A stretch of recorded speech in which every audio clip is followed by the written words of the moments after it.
Howdy, Kester. Hello. Hello, good evening. Good evening.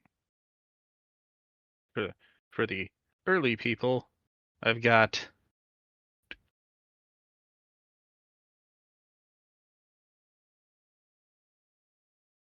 whoops. There we go. There we go. For the Haleford release and for Halloween, I'm dressed up as Kester. I hope we weren't supposed to dress up because I did not. Now this.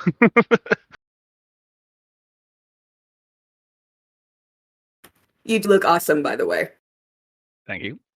Very sophisticated. Very washed out on the screen. Everything's black and white, so it's just. Bleh. Got to get that good social media lighting going on. Oh, I just realized I changed my phone. My room lights have different settings, but the app was on my previous phone and I didn't transfer it over, I don't think. Oh no!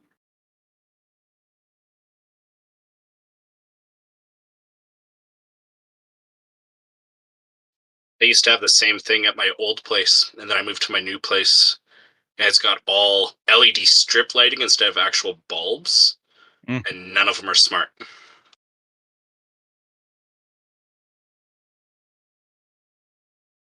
Apparently, people are excited. I started at the stage to let everybody know it's the Q&A starting soon. We had like 20 people join like within seconds.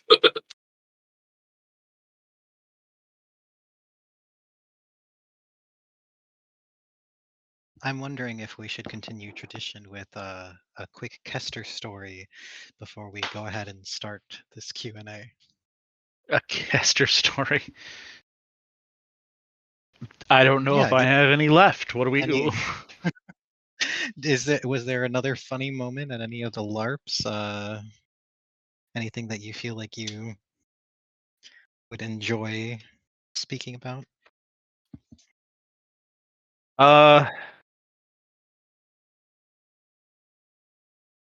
I mean, it was always a fun time.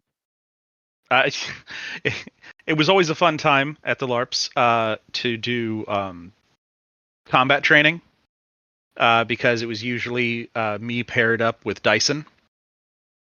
And the entire combat training was me attempting to shoot Dyson and Dyson dancing around my bullets or chopping them up.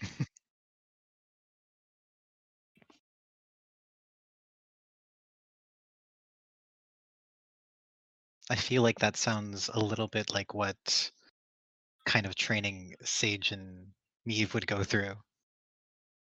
It was tough because Dyson was the only person that we found fast enough that I can't hit. If this, oh, things are happening. Kester's in a rainbow now. Are you at a party? Why weren't we invited?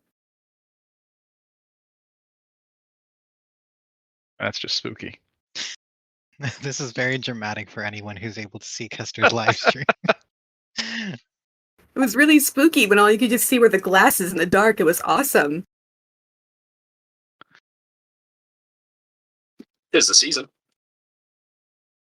It is. That's why I dressed up as Kester. That is fair.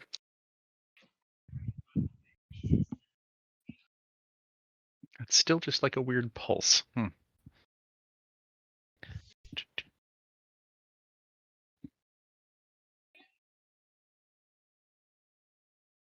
Blinding light.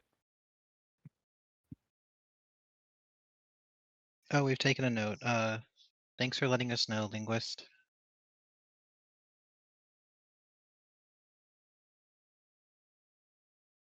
Yeah, that's why I turned them off.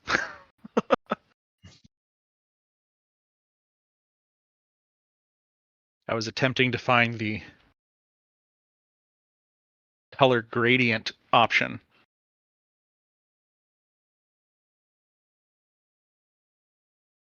Did we hear anything about whether Andrew is actually going to be making it tonight? I have no clue. He mentioned that he may show up, so as to whether or not he's joining the stage, not sure.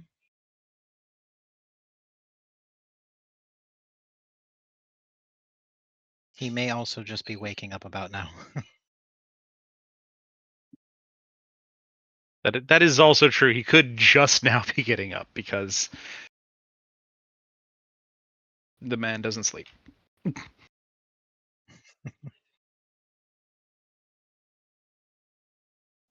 Test, test.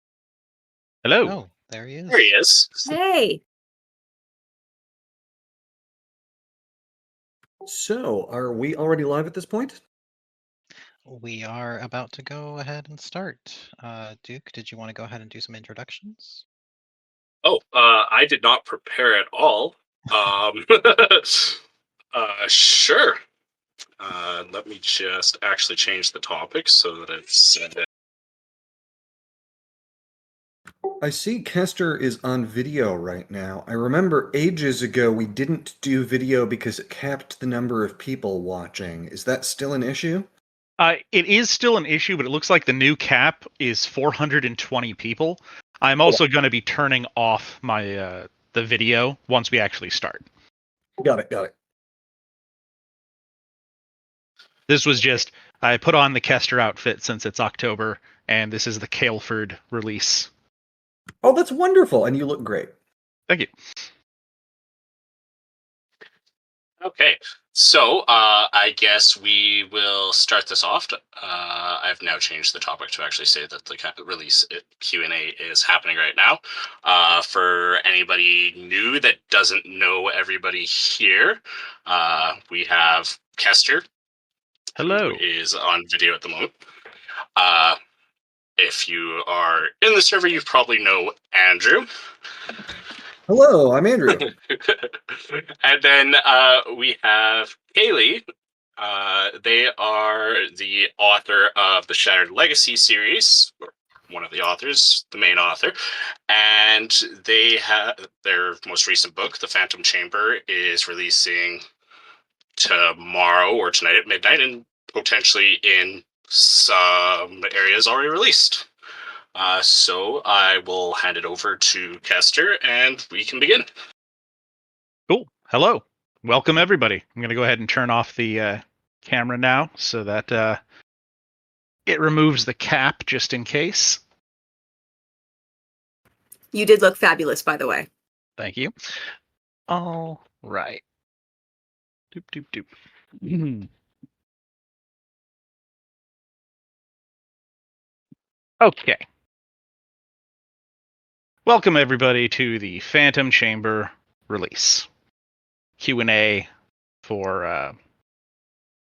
This is mostly for Kaylee, but any questions for general world setting stuff that Andrew wants to chime in on, those will get covered as well, probably.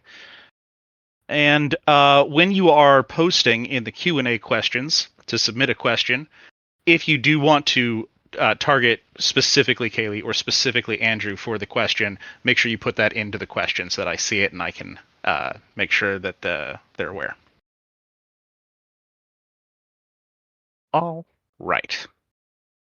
Go over to the questions, and we will get started here. Starting off with, or before I start, Kaylee or Andrew, did you want to say anything? Well, I'll just say quickly, thank you all for coming. Duke, thanks for getting us started. Kester, thanks for hosting. And Kaylee, thanks for writing the book.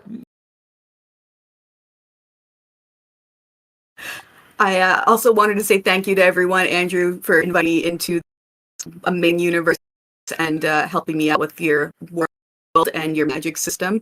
Thank you, Kester and Duke, for emceeing this. And thank you for everyone who's shown up to listen and hopefully enjoys book 2 out tomorrow and the places out right now.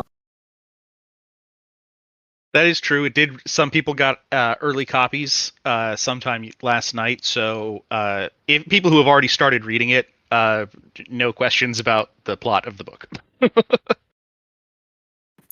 Those players. All right. Starting off from T-Lot. Did you already have the characters' orientations set? By the way, I absolutely love that many of the characters are queer.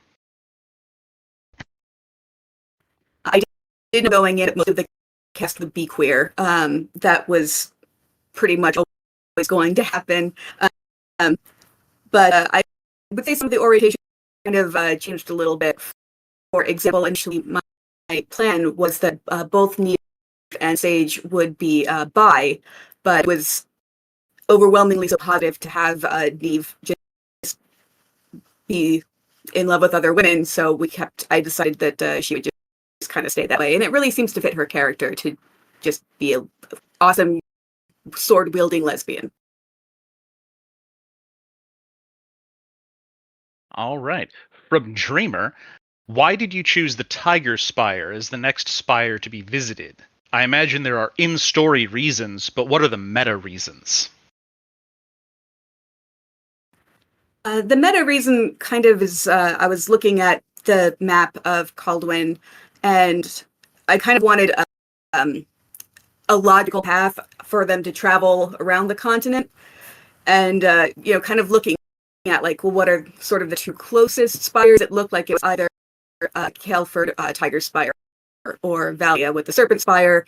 And I know we've seen both of those in Andrew's books before, but I thought we'd seen a little bit less of the Tiger Spire, which is why I went there next.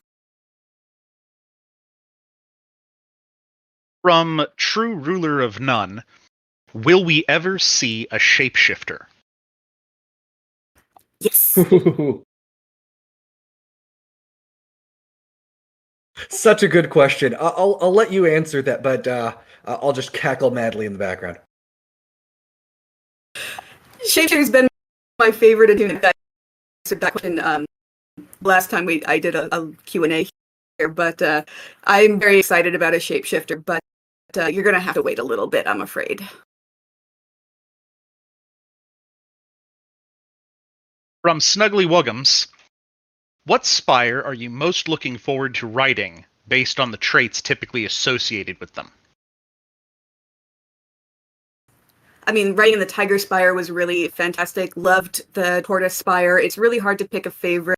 I guess looking ahead, I'm really excited about East Adria, and all the the shapeshifter, human, pyromancer, all those fun ones. Yeah, I guess that's the next one. I mean, I'm looking forward to writing it all, hopefully.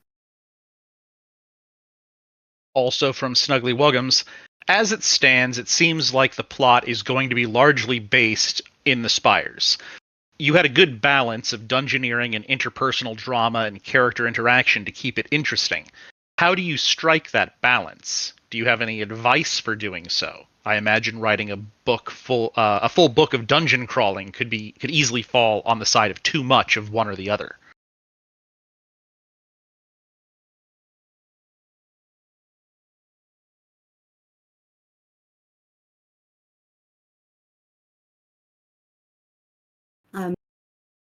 That's very nice of you to say. Thank you so much. It's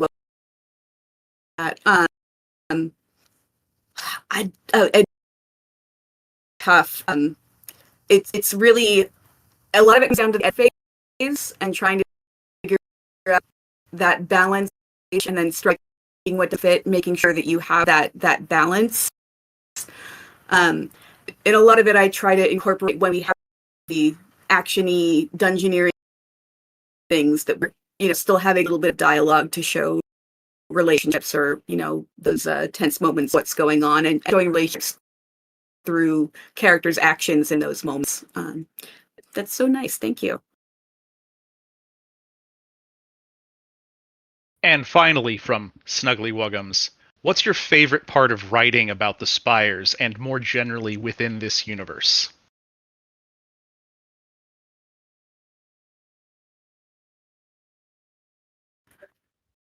I love that this amazing sandbox that constructed. I enrich all the lore I love just learning and sort of playing in this universe.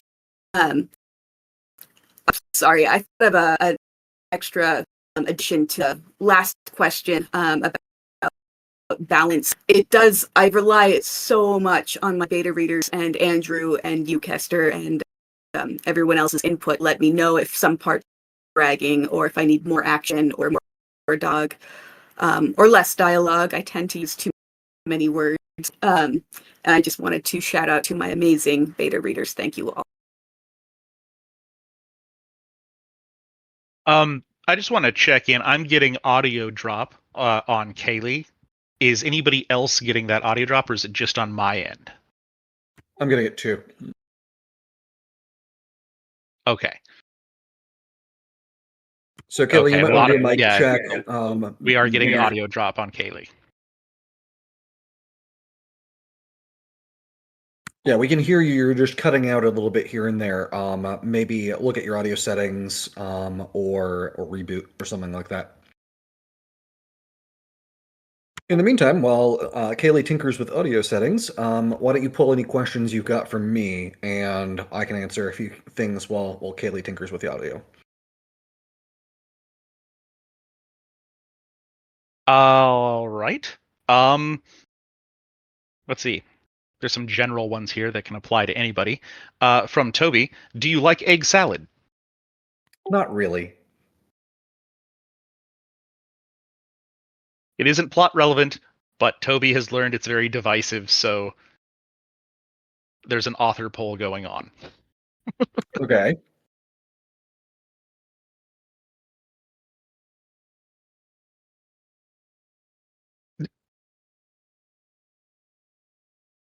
Is that? I mean, I'm looking for more. How are you today? I assume most people came here for Kaylee, so that makes sense. How are you doing today? From Krita.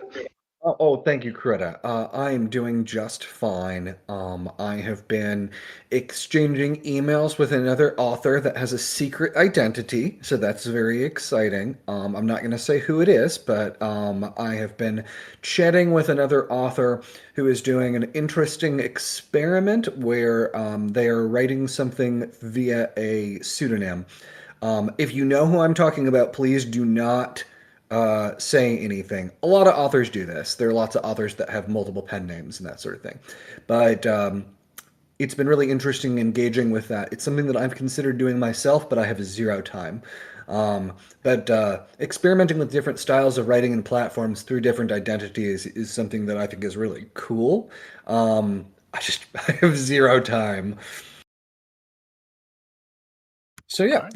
that's been most of what I've been tinkering with so far today. That and just reading. I'm reading Virtuous Sons right now, which is a really fun cultivation style novel series, but with a Greco-Roman setting rather than a classical Chinese setting. Super interesting. It's fun seeing them taking all the classic Chinese cultivation novel memes and kind of translating those into a Greco-Roman style. So instead of people exclaiming, "You're courting death," they'll be exclaiming, like, "You're challenging the fates."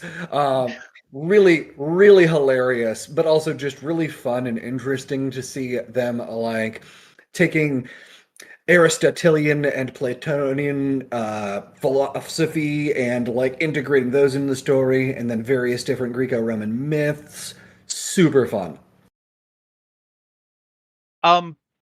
Do they work the chorus in? The chorus is in there, sort of, but saying too much about that would be spoilery. They are not taking the role that they would take in, like, one of Homer's plays or that sort of thing. But the chorus is present in the story, just not. The chorus is not narrating, at least not overtly narrating. And there's, yeah, more to it than that. Okay. Kaylee, are you with us? I hope so. Can you hear me? That sounds a lot clearer.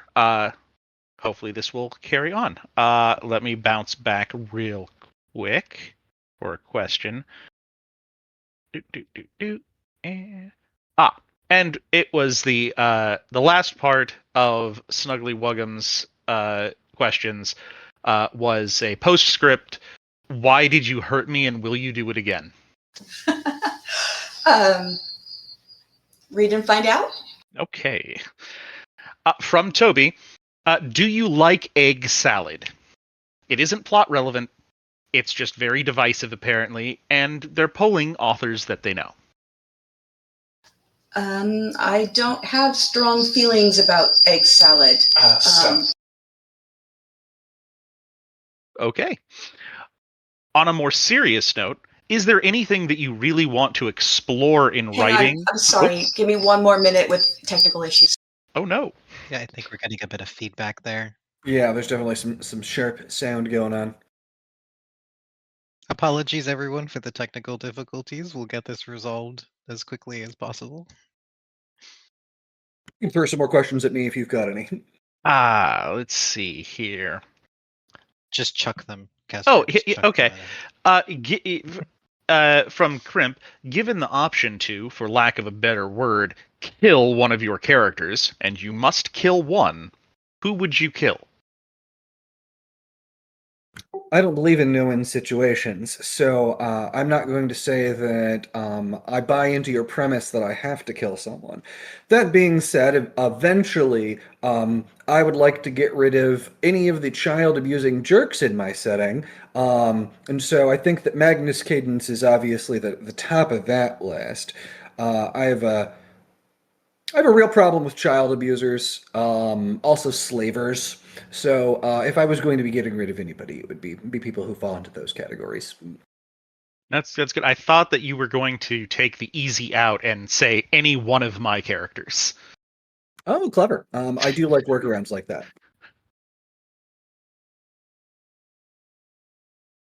For those who are not aware, that would be because most of my characters die. Yeah, it's true. I suppose it would be easy enough to just telegraph that I am already planning to kill most of your characters because canonically in the tabletops or LARPs, you've already managed to kill them off one way or another. But no, I think that that's too much of an easy out. That's fair. Am I back? Can you hear me? I Super can, quiet. yeah, you're quiet, but I can hear you. Testing. That's better. Still really quiet, at least on my end. How about now? Better? We don't want to go any higher. Sorry, my technician is helping me on this end. I am Discord illiterate, and I am so sorry, you guys, for all of this. No need to apologize. Believe me, I have sound problems all of the time. I went on a Zoom call the other day and had no sound at all. It's so easy to get caught up in these things. I wish that it was a little bit more automatic. Sound is the one thing for PCs that I feel like they just have not figured out, even decades into this, how to make it just automatic and intuitive, like especially switching between sound functions with different applications. It's so easy for sound to just cut off entirely. Or come from places you're not expecting it, or route through a camera or speakers or someplace entirely different. It's more complicated than it needs to be, I think. 100% agree with you. Okay, well, you're sounding a little clearer now, so let's see if we can get back to your questions. All right. Everything just fell off my desk. Okay. From Toby, on a more serious note, is there anything you really want to explore in writing that you haven't had an opportunity to yet? Ooh, that's a really good question. I think I'd like to explore more neurodivergency, kind of normalizing that, and then exploring physical challenges in a dungeon setting, how they can be adapted or made just kind of normalized. And for the 50% of the population who needs to rely on pads and tampons for that time of the month. I'd love to normalize that in fantasy literature because I rarely ever see it. So there is a blink and you miss it reference in Phantom Chamber. So shout out if you all see it. Yeah, that's really cool. That's a really interesting one. Anything that has to do with sanitation procedures in general, or any kind of like just biology, we tend to gloss over in fiction writing a lot. So I think it's really cool that you're exploring that. It's just something that, say you're going on a trip for 2 weeks and you have a uterus that has to shed its lining, you've got to think about having those things with you. And it's not something you can forget, or if you do, you're in dire straits. So the fact that it's never ever mentioned in these fictional settings, it feels kind of like I'm not being seen or I'm not being acknowledged in those respects. So that's something I really want to make more present. Yeah, that's a very valid point and good to explore. I'd love to see more exploration of that type of thing through things like Magitech and stuff as well. Getting, do they have the equivalent of birth control spells, things like that, that might adjust your hormone balance in ways that you don't necessarily have to go through that process? Really interesting stuff to potentially explore. I will look forward to exploring it. I mean, that's people sleep on water magic, but it solves problems. Oh yeah, that's true. You could absolutely use things like water magic and light magic for that type of stuff. But again, I haven't really addressed that. I don't feel like it's necessarily my place to address that. It's cool to have Kaylee doing that. It's okay, I got you there. All right, from Krita, how are you doing today? And are you excited for people to read the new book? Hi, Krita. I'm doing great today, and I am so excited. And Krita, thank you so much. Krita is the amazing artist behind some of the chapter art, chapter header art in book 1 and book 2. They are also the amazing artist behind my profile picture, which is Chime's sound spell mark. And they also did an amazing artwork for Neve's locket. So look forward to that. From Crimp, given the option to, for lack of a better word, kill one of your characters, you must kill one. Who would you kill? Oh, Hane, definitely. Ooh. How No. dare you? No. No. I am Contract canceled. No, I'm known for killing my darlings. I don't get attached, so none of your favorites are safe in my hands. Don't get complacent. But Hane will at least be around for quite a while. We don't have to worry too much. Actually, my partner recently named his brand new car Neve, and she yells at me when I unclick my seatbelt when we're pulling into the driveway. So it might be Neve.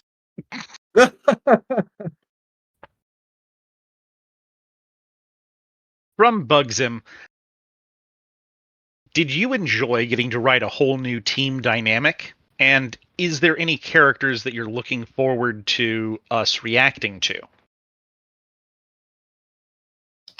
Yes, I loved writing this new team dynamic. I love introducing new characters. I love seeing how they're going to interact and their new dialogue. I'm so excited for you guys to meet Redacted in, I think, chapter 16. And then when they get to Redacted later on, I cannot wait for you guys to meet Redacted. And then I'm looking forward to what you all think of the Magpie. Oh yeah, that's going to be a fan favorite. Maybe. You don't think people are going to like them? I think Redacted number 2 is going to be the fan favorite. That's a fair point. But that's a book away, so. We might have our Redacteds crossed. Oh, all right. I thought the redacteds were specifically referring to people in Phantom Chamber. Yeah, I mean, you Yes. mentioned the one in chapter 16. I thought when they get to redacted, you were talking about redacted in book 3, but that's fine. I think I know who you're talking about as well, if you're talking about later in the book. But okay, that'll be good too. But I still think Magpie is a great option. Excellent. I really enjoyed the Magpie, yeah. Now that we've thoroughly confused the audience, moving on. From Toby, do your characters have wills of their own? Some authors plan everything perfectly and their characters go along with the plan. Others try, but their characters rebel. Some don't bother to plan and simply let the characters wander where they will. So I do try to plan, and sometimes the characters have different ideas on what they should be doing. Sometimes it leads to a lot of rewrites where I try to shepherd them back onto the right path, and sometimes I just have to let it go where it's going and see what kind of falls out. From Glaurung, are you going to make us hurt just as much with this last book? Read and find out.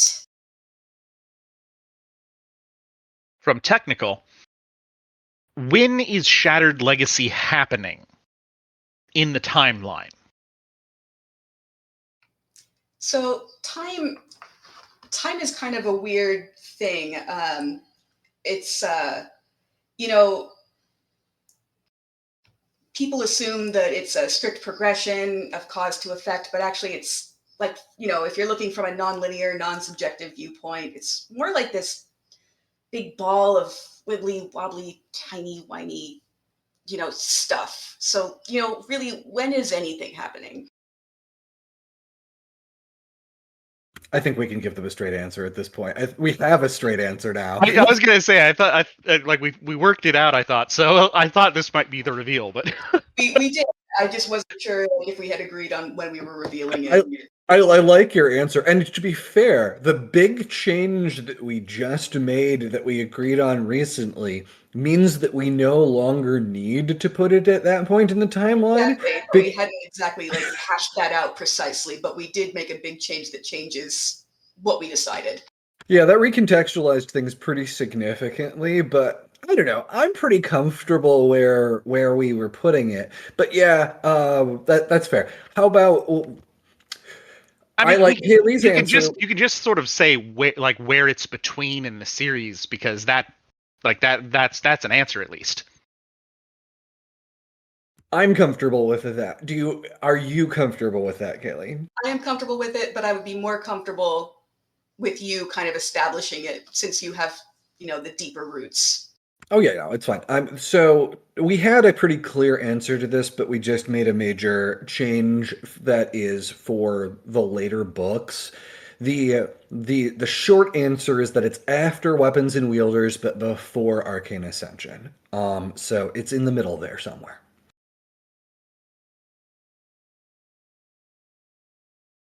All right.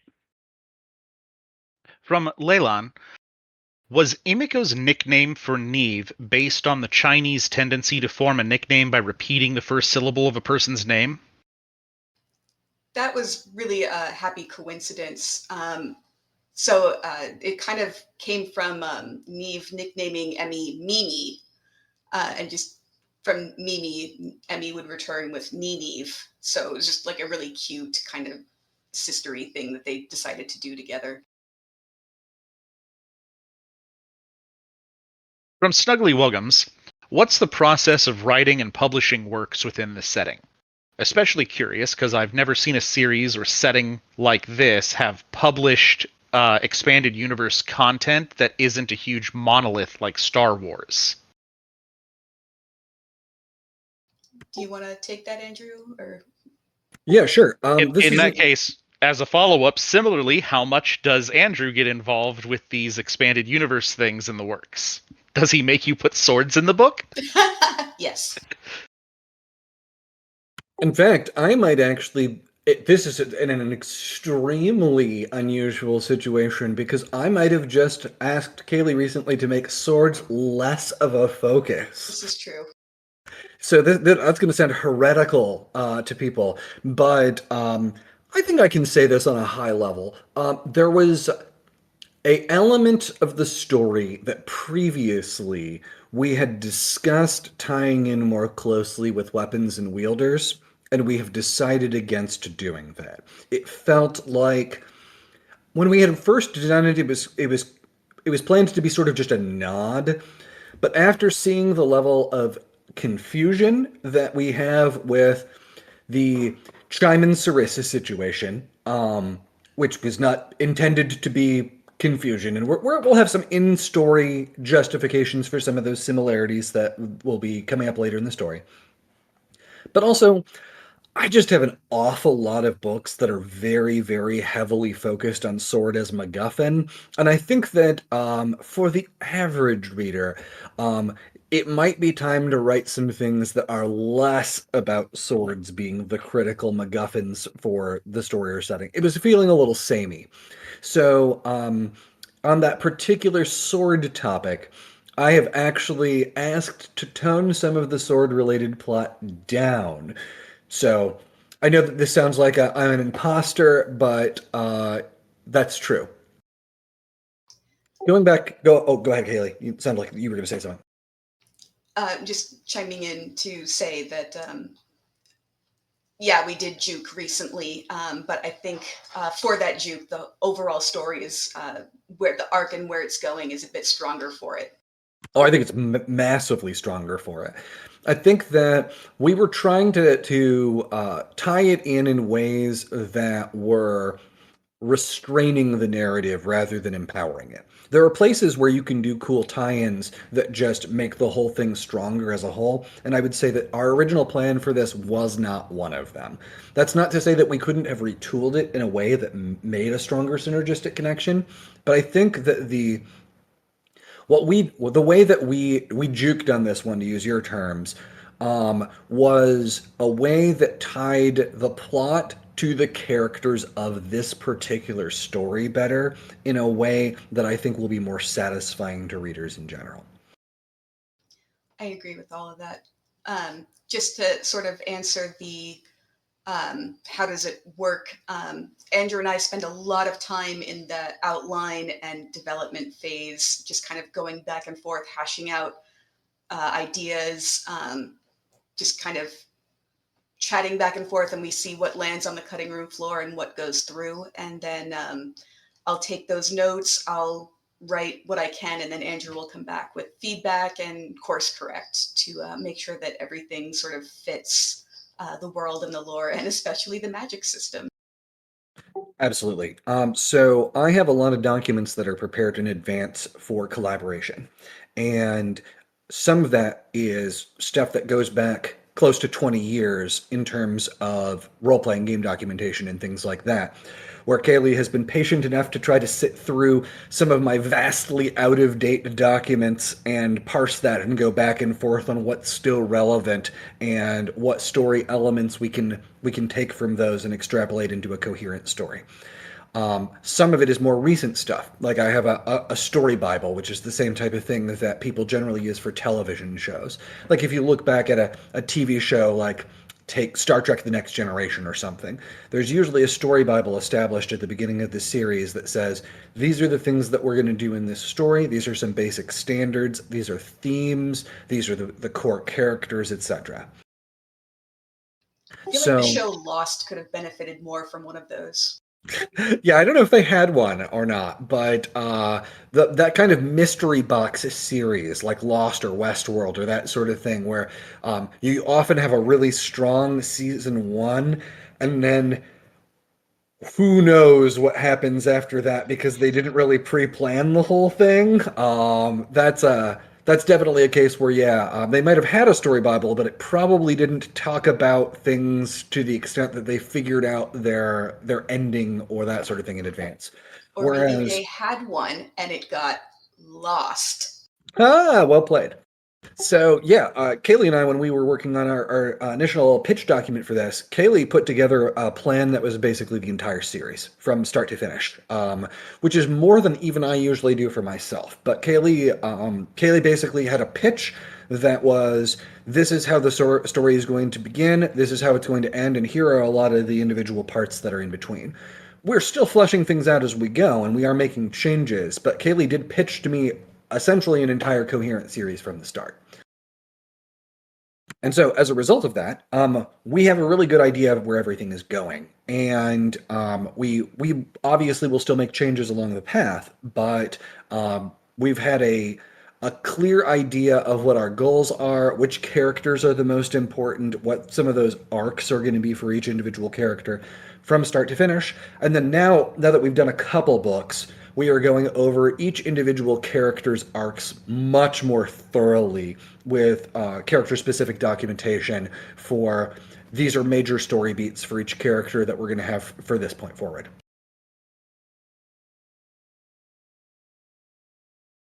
All true. I don't have much to add. Just it's been super helpful to Andrew makes it sound like it was a bigger, the pitch was bigger than it was. It was really just a skeleton. And now I feel like we're starting to flesh out that skeleton. And those documents are, becoming more of an organism rather than just that bare bones. So I'll also talk about one practical side of this, which is that this series is published entirely through Podium Audio, and that is different from my usual standards. And this is a practical thing in a few different respects. It means that they handle things like having a professional editor for us, the logistics for cover art, and things like that. But one of the most important things, at least on my side, is that they handle payment logistics. That's something that people might not think about too much when they're thinking about publishing. But it is important to me that if I am going to be working with another author, that their payment comes from somebody other than me, ideally a publisher, because if anything should ever happen to me, I don't want them to stop getting paid. And also, if this would be horrible and hopefully nothing would ever happen, but if I had any sort of falling out with Kaylee or something like that, Kaylee would still be able to continue to pursue the series in some capacity through what has been contracted with Podium, even if I was not fully involved in the same capacity. Now, I'm not saying that anything like that is ever going to happen with Kaylee, but I think having a contract structure for that in place is very practical. And it's also something that I'm using as a starting point for if I'm working with any other authors. This is especially important with working with people who are personal friends. Kaylee and I have a personal connection. I don't know Kaylee as well as I know some of the people that I might be working with, like Mallory Reeves, for example, but we know each other. Working with people that know each other is often a very fraught endeavor. It gets sticky. It absolutely does. And I think that having an intermediary that is a publisher that is there to make sure that things go smoothly if interpersonal drama happens, it's really important. So I'm mentioning that in case any of you out there are other authors or aspiring authors that might want to get into this stuff.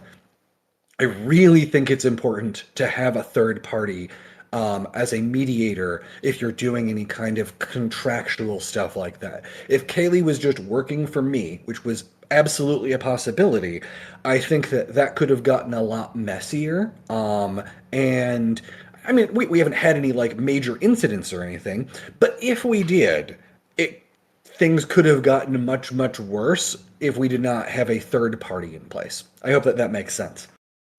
Just do want to throw in, Andrew, it has been a delight to work for you, and I don't feel like we've had any of those major conflicts, but oh yeah, no, I agree. You're right in saying that knowing that there is a third party, knowing that there is a mediator, it just kind of feels a bit like a safety net. You hope you never have to use it, but it's nice to know it's there.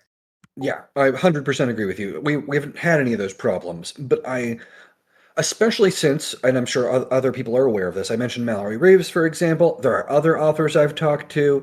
Toby's probably here right now. We have a number of different people that I've talked to over the years about possibly doing things in the Arcane Ascension universe. And I think that it's very important to have a professional framework driving that. I don't think that this setting will ever be on the scale of something like Star Wars or something like that, but I do think that having a publisher involved with the logistics is important for making sure that this is professional and that It doesn't just turn into me pushing around the various different authors involved or that sort of thing. I'm happy to hold the reins for the story, but I don't think that it's a good relationship if I'm also the one who has the paycheck and the authors have to be worried that I'm not going to pay them if they don't follow my every whim, that sort of thing. So yeah, there's Andrew's practical writing logistics lesson for the day. All right. Let's see here from Krita. Which new character do you want to see an artistic rendition of immediately so readers can fall in love? I mean, all of the redacteds. We can throw Magpie on that list. Magpie would be great, but they would probably need more than one. I think I have like 2 different images in my head for the Magpie. Oh yeah, no, I understand. I can't pick just one.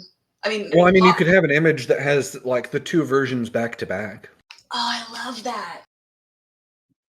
That would be really cool. I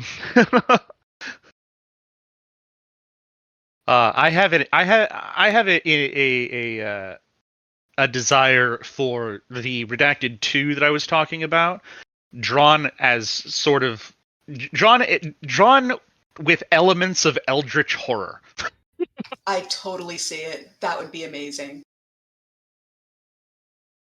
I am less of an Eldritch horror fan, but I do understand what you're talking about for that particular redacted and how spooky that would be. Less tentacles, more eyes than are necessary. Sure, sure. More spooky than gross. Yeah. All right. From AOL, did we ever get an answer if attunements glow all the time, and how bright and what color? That's a really good question. I go back and forth on this personally, so I'm going to say yes. They probably always glow. They are enchanted. They're effectively a rune. So yes, they always glow. As for a specific color, Kester, have we given a canon answer for if it is the mana type color or if it is the attunement level color? You have not given any definitive answer on that. Currently, the ones that you have outright described glowing a color could go either way, because a light blue could also be a stand-in for quartz during the times that you've mentioned it. Nothing's changed since like Corin has gone up levels or anything. And also, the light blue could also be a stand-in. Could be the color it would show if like the primary mana type is what it glows as. Yeah, so I think my initial plan, and this is probably still reasonable, was they principally glow the color of their primary mana type at all times. When you gain a level, it temporarily glows the level of that attunement color, and your shroud shows up briefly in the color of that. You get a little level up burst of mana, and you get colorful fireworks briefly of that color. That also happens when you stop suppressing your shroud. So your aura will flare a specific color if you stop suppressing your shroud up to that level, and the attunement mark will also flare that color. So I think that that's probably the best canon answer I can give you, and I think it's compliant with what we've demonstrated in story to this point. All right, canon. Celise is a drama queen.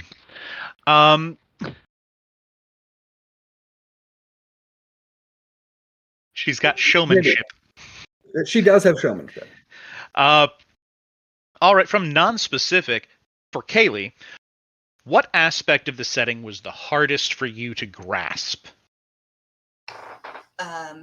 Pretty fair to say the magic system has been very difficult for me to grasp. I was not one of the LARPers in the setting, and I had very limited experience playing games like Dungeons and Dragons or Pathfinder. And the magic system in my own books was a very soft magic system. So trying to figure out the levels of spells, like what's a carnelian to cast versus what takes more magic to cast, that was difficult for me to grasp. And had some wonderful help from both Andrew and Kester in those regards. For Andrew, what part of the setting have you found the hardest to explain?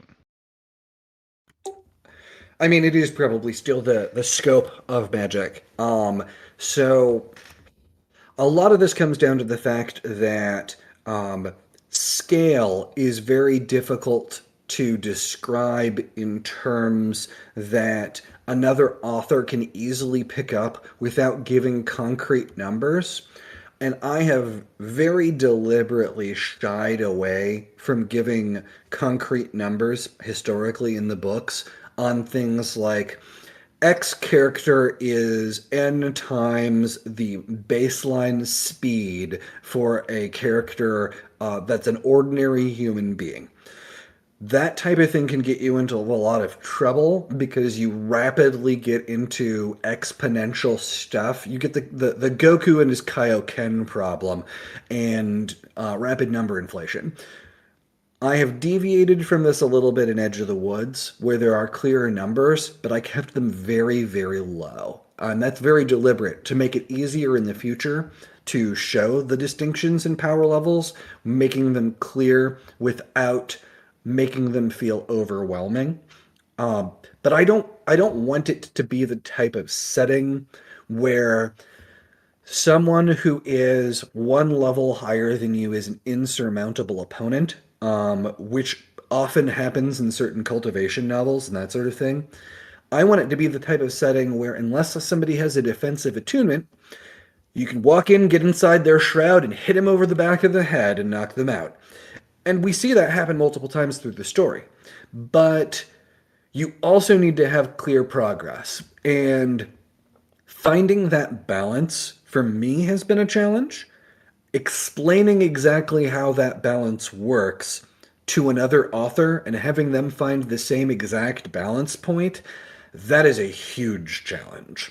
So I would say communicating things like how exactly a character should feel in terms of their combat competency at something like a Sunstone level versus a Citrine level, that has been a challenge. And I think that as this series has progressed, we've gotten closer and closer to a good understanding on that, but it's definitely a challenge.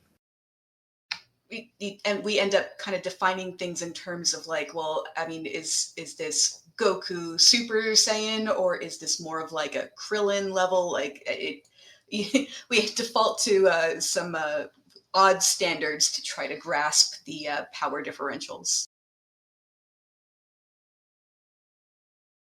All right. From Snuggly Wifeums, I've heard that for writers with a career or education in something outside writing, they frequently use that specialized knowledge in their world building or storytelling. For example, a meteorologist having detailed notes about weather patterns in their setting. Is this something that you do in your writing, and in what way? So my education is in animal science. My bachelor's degree is in animal science. And my partner is currently glaring at me because he knows I'm going to bring up, he's doing that eyes thing at me, bring up things like venom versus poison. 'Cause I know that in tabletop, those words get used interchangeably, and in animal science, they are not interchangeable. Um, and yeah, I use a lot of the sort of biology that I learned as part of my degree, and build that into animals, sometimes monster biology, just kind of bringing that in. And that's always been just important to me. Yeah, on my side, my influences are pretty obvious. Most of my career is being a professional systems designer in the gaming industry. So you see a lot of complicated magic systems as a result of that. Aside from that, my degree is in Eastern religion. Well, okay, technically it's just a religious studies degree with a emphasis in Eastern religion. But yeah, I have a religious studies degree, and I think that's pretty obvious in the types of story themes and things like that I explore. And my emphasis in Eastern religions means that I draw a lot on things like Shinto religion and things like that in terms of my depictions of different religions and spiritual entities and things like that in the story. From Elscholar, how did you pick the Tiger Spire attunements to feature in this book? I tried to pick attunements that would complement the attunements that were coming from the original team. I tried to pick attunements that sounded really cool, and I tried to pick attunements that we haven't seen too often. One of my big goals for this series was to explore attunements that haven't been featured in large portions of the series of Andrew's books so far, and just kind of give them their moments in the sun, show what they can do. And how they can interact with other attunements. From Extradition, have you drank enough water today? I sure hope so. I had a nice big thermos of water, and I only drink seltzer water besides that.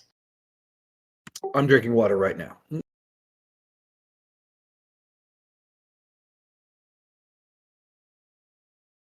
From Krita, thank you, Kaylee, Andrew, and Kester for being rad. I don't have a question. I just hope you're all having a good day and resting well. We appreciate you. We appreciate you, Krita. Thanks, Greta. You're the best. From Stagnant Flux, for Andrew, how devastated were you by the end of Crystal Awakening? This is a tough question. So, Kaylee and I actually went back and forth on this quite a bit. I do not shamelessly murder my characters the way that Kaylee does. So, it was a really interesting discussion between the two of us. The answer is I absolutely was devastated, particularly. Are we spoilering the end of that book? You probably shouldn't, but I probably shouldn't. There might be people who haven't read the end of that book. One of the deaths in particular hit me very, very hard, and I think that is a testament to Kaylee's skill. And I think that cutting all the deaths would have been a mistake. I did try to tone down the number of deaths. We had talked about the possibility of it being practically a TPK, if not being a TPK, at the end of that book. If you're not familiar with the term, TPK is total party kill. And so we discussed varying levels of how much murder was going to happen at the end of that book. And And violence. oh yeah, and Kaylee always leans on the side of murder, and I always lean on the side of sparing these poor adventurers. And so it was a really interesting discussion going back and forth, and we landed somewhere in the middle. But yeah, no, heartbreaking, very well executed stuff, and I think that narratively, from a setting standpoint, it's a really good thing to show that not every climbing team has the kind of special snowflake experience that my protagonists tend to, where they often get out alive and relatively intact. I know people who have read the end of AA4 might be disagreeing with my stance on this here. I don't always pull my punches completely, but I tend to pull them more than Gailey does. And so I think that this was a good way of showing what a normal climbing team looks like. And I think that that's important for setting the standard for the setting more, rather than looking at people who, I'm not going to say that my main characters have plot armor, especially after AA4 is over, but characters who have been a little bit luckier so far. And uh, yeah, I think it was an important and it was a really well constructed scene. Andrew definitely did rein me in quite a bit. I'm not averse to killing characters, but it was important to me to show that these spires really are that dangerous, and I felt like we heard a lot about it, and I really did just want to show it that not all teams walk away safe. I'll say for Andrew, you also have the LARP experience that you're coming from, where even teams of your players that are not like min maxers, that are underpowered even in situations, they will come up with 11th hour solutions and just turn an encounter on its head and get away with things. 100%. So to me, when I am playing, or rather, when I am a game designer running a game, it is my responsibility to create an environment for players to have a good time. And much of that is creating systems, characters, and other parts of the framework where players can come up with those 11th hour solutions. And then, if they come up with a good enough 11th hour solution, to let it work. Some game designers are more adversarial, I would say, and they think that it is their responsibility more to punish mistakes, or to be more competitive. When you get, your Tomb of Horror style thing that is really designed to be a meat grinder for characters, that's not my game design philosophy. I prefer to be there to empower people to have a good time. Some of that translates into my book writing as well, where I want people to have the experience of reading about characters finding solutions to problems and using the magic system in clever and creative ways and pulling themselves out of situations that seem like they might be insurmountable. What that does lead to, however, is situations where it may, to some readers, feel like the solutions are unearned, or plot armor, or Deus Ex, or any number of those things. I try to make sure that the magic system for my setting is clear enough, that all the solutions are presented far enough in advance that the solutions end up feeling like they make sense, but that's hit and miss. And I'd say that the biggest problem with that is that people who are coming in from more of a standard lit RPG, progression, fantasy, or cultivation background really don't tend to like it when a low level character can find a way to beat a high level character, especially if there's like more than a couple levels of difference between them. There's a demographic that feels like a certain power level difference should be insurmountable, and I tend to disagree with that.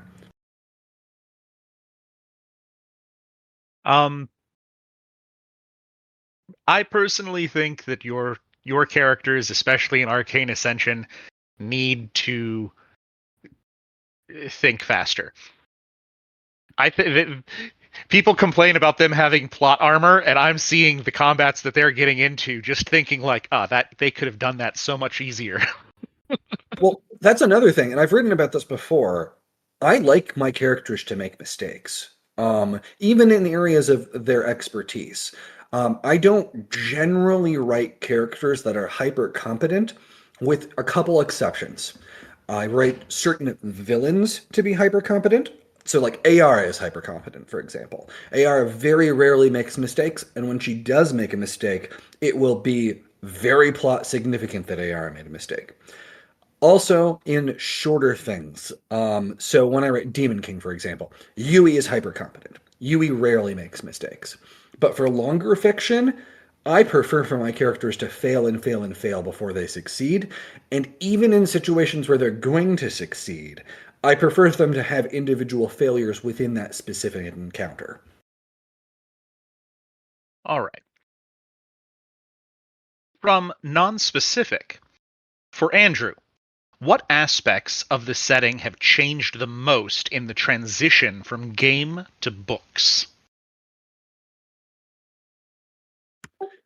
A lot of them. A lot of it's that I'm fleshing things out more that were not necessary to go into a lot of detail about when I was writing purely for games. There are certain things, like certain societal things, that only occur on a large scale that don't make sense to explore when you've only got, like, 50 people that are playing. Economics has changed a lot.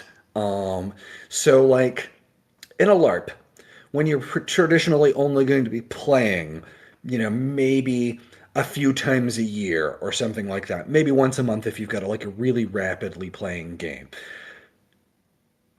People can generally create items and sell items and things like that at a super rapid rate and make money and gain power very rapidly in an event that supposedly takes place over the course of a 1 to 3 day period of time. If people were able to acquire power at that rate consistently every 1 to 3 days throughout a year, we would end up with, people who are emeralds within a month or two because the way that the time would be compressed. So I've had to change the way that certain logistics work as a result of that. Aside from those types of things like economy, power gain, logistics, and everything, um, I've had to adjust cast size, and that plays into certain later books a lot more than it plays into the things that you guys have already read. But when I'm writing things for a LARP, I'm writing for a player size of roughly 50 people at any given time. And that's way too many people to use as perspective characters for a book. And that means that I've had to, by necessity, make my novel characters a little bit more important in certain ways than individual LARP characters would be. And that means that um, I can't cover all of the events in the same fashion, and I've had to compress certain things narratively in order to narrow the focus onto a smaller group of people. From Leylan, for Andrew, which member of the Shattered Legacy cast to this point did you enjoy reading about the most? Oh, Hane, definitely, no question. From Diagon98, for Andrew, will there be a crossover with Corrin and the Mage Errant crew, or is that staying a vague mention? It's staying a vague mention. None of that stuff is canon. Whenever I throw in a nod, like a cameo for Hugh or Zorian or Simon, those stories don't actually take place in the same universe. It's purely like cameo joke material. If I was ever going to do anything serious, it would be one of them, one of those authors writing things in my universe that are unrelated. Or maybe a comedy fanfic kind of thing, but not a real crossover. The universes are too different structurally. So that's going to be the secret coming up later, is that all the time that we don't get with Patrick, it's because Patrick is in his dorms writing fanfic. There you go. All right. From Snugglywuggums, for Andrew, do you have a red string murder mystery board up somewhere to keep track of all the interwoven plots and where you drop hints within novels about other novels that haven't been seen yet? I don't have that, but I do have an awful lot of documentation where I leave myself reminders about specific things, like do this later, drop hints about this sort of thing. I also have scenes that I write for later books in advance. I've been considering giving you guys a screenshot of just some of my folder names that give you an idea of some of the nonsense that I've written in the future. I'm gonna maybe go drop one of those in chat while Kaylee does the next question, just to give you an idea of one of my ludicrous things that I've written in advance. It seems like a Herculean task, for example, Karis telling the gang about events and weapons and wielders, but not going too far as to spoil what could be happening in books yet unseen for the readers. I mean, to some degree, it's a huge challenge, but a lot of it is easier for me than it would be under other circumstances because I have so much that's already been done for the tabletop games and the LARPs, and we're not even caught up to that point in the timeline. So basically, I'm still building up to things that I already know happen in the future. And a lot of this is just setting up the necessary components from a plot and character standpoint to get where I know that we're going to be going later.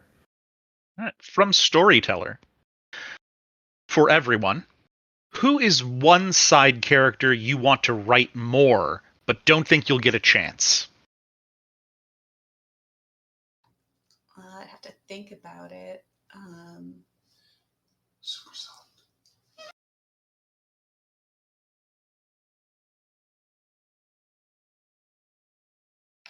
I actually can't really think of. I mean, I guess if I was to go back, I would write more about probably the characters who left the team prior to the events in Crystal Awakening. So, like Weil and Ren, those characters who kind of retired. That would be a good one. I would have fun writing that sort of prequel. That was going to be my suggestion. Was that I want to know more about the people that retired, or with Phantom Chamber's release, the brother and sister, their whole family dynamic, like whatever's going on there, I want to know more about that. That would be amazing, and I would love to do that. But I was trying to pick something from the first book and not get too much into the next one. All right. From Giadi, Kaylee, what were the inspirations for the test scenarios in the new book? I play a lot of video games, and I was sort of drawing some inspiration from video games and what I don't want to give away like the challenges in Phantom Chambers, so I'm trying to like hold some of it back. But just kind of we've had a lot of amazing RPGs come out this year, and I was just kind of looking at like what do I really engage with, what do I really enjoy, what do other players engage with and enjoy, and just tried to bring those in. And use them as a basis for the backdrop of the challenges for Phantom Chamber. I don't want to say too much or else it'll be spoilery. I know. I mean, you hit one of my favorites in this one. So. Yay. I hope that the challenges really speak to the video game players out there and what they enjoy about going through video games and just exploring those types of scenarios and trying to figure out like what the objective is or how to reach that objective. Yeah, for me, there's one of the tests is it's something video games in games that I run as a DM and in games that I'm a player in. It is a trope, a gaming trope that I really enjoy and I want to see more often, but it's very rarely done. I need you to tell me which one you're talking about later, Caster. I will. Yeah, I'm confused too, actually. I will. And if you're back, Andrew, the previous question, a side character you want to write more about, but don't think you'll get a chance? Oh, good question. There are a lot of them. Pick one. Daryl. Daryl. I would love to write more about Daryl, but it's probably not going to be as much as I'd like. All right. From Al, what show are you watching right now? All of them? Mm. I just recently finished rewatching Bones. It's one of my favorite TV shows. I like to rewatch things a lot because I feel like I learn more every time. And Bones really speaks to a lot of my biology and physiology background, and I always really love just kind of revisiting that knowledge. I also have a superpower that in the first 30 seconds of any episode of Bones, I can tell you who the murderer and who the victim and the cause of death was, and it drives my partner crazy.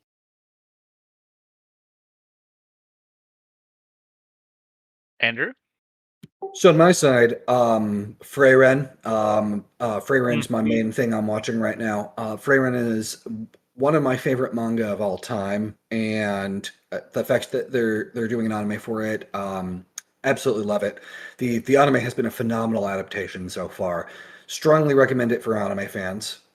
If you are not an anime fan, I like the live action Netflix version of One Piece. So I guess that's still anime adjacent, but I think that they did a pretty good job with that adaptation, with the possible exception of some racism theme stuff that comes across really weird in a live action format that is from the source material, but uh, has some more awkward vibes when you're doing it in live action. But still really enjoyed it. Um, those are probably the two main things that I'm into. I'm watching the new season of Jujutsu Kaisen as well. That's another anime.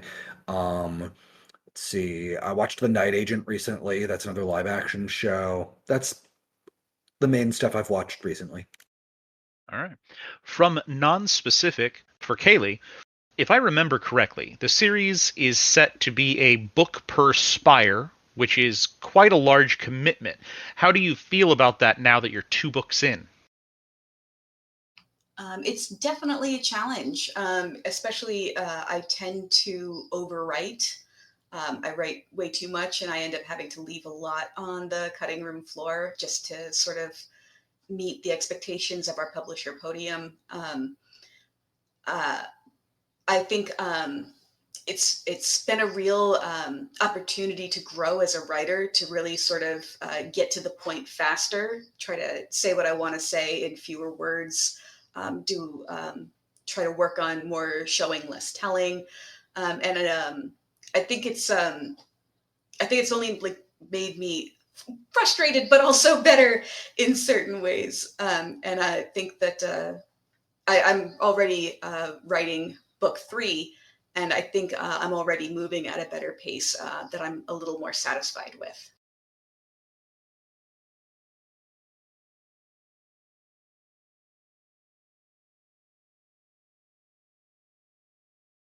From Diagon 98, will we see any known characters from Arcane Ascension or Weapon and Wielders in the next books for the Shattering series? Shattered Legacy.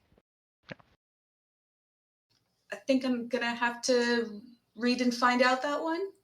I think we can safely say that eventually you will. Yes, eventually you will see some recognizable characters. All right. From Duke Tercel, can we have a book with no swords? I mean, I could make it happen. Maybe I'd have to think about it, but What would, probably what would happen with all the swords that already exist? pool noodles, Mm. Those can be swords. not the stabby kind. Then you're not trying hard enough. Ooh. I From will meet you at the pool at dawn. all right. Then Dawn's a sword, so there you go. We have a sword in the plot. That was bad. From Klaus, for both, have you ever considered putting a sword mimic in the series? How dare you? I love mimics so much. I love this idea. I'm stealing it. Ah, From Duke Tercel, for Kaylee, do you have any other authors you are currently in talks with in regards to collaborating? I do not. I have pretty much put my own works on hold so I can focus on writing the Shattered Legacy series, which I adore and I'm completely enthralled in. But it really does take a lot of focus. I have found it difficult to jump between projects. So at the moment, my focus is entirely on developing more novels in this universe. From Storyteller, in all the books that take place in Caldwin, something happens with mimics. In this happenstance, is this happenstance, or does Celise have a preference?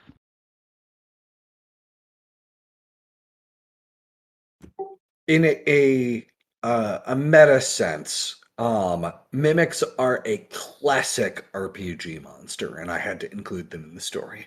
Mimics being a meme now because I hate them, that means that we have all the more incentive to continue having more mimics in the story.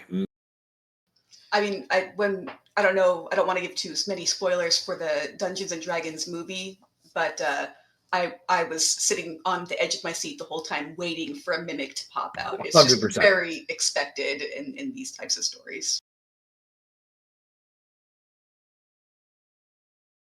So we can expect, say, what would be the worst ones? A Soul Blade or a Shapeshifter with a Mimic contract? Oh no. That could definitely happen. I'll All be right. nice. From Hahen. Having multiple authors working on the same work is a really amazing way to feed the fans.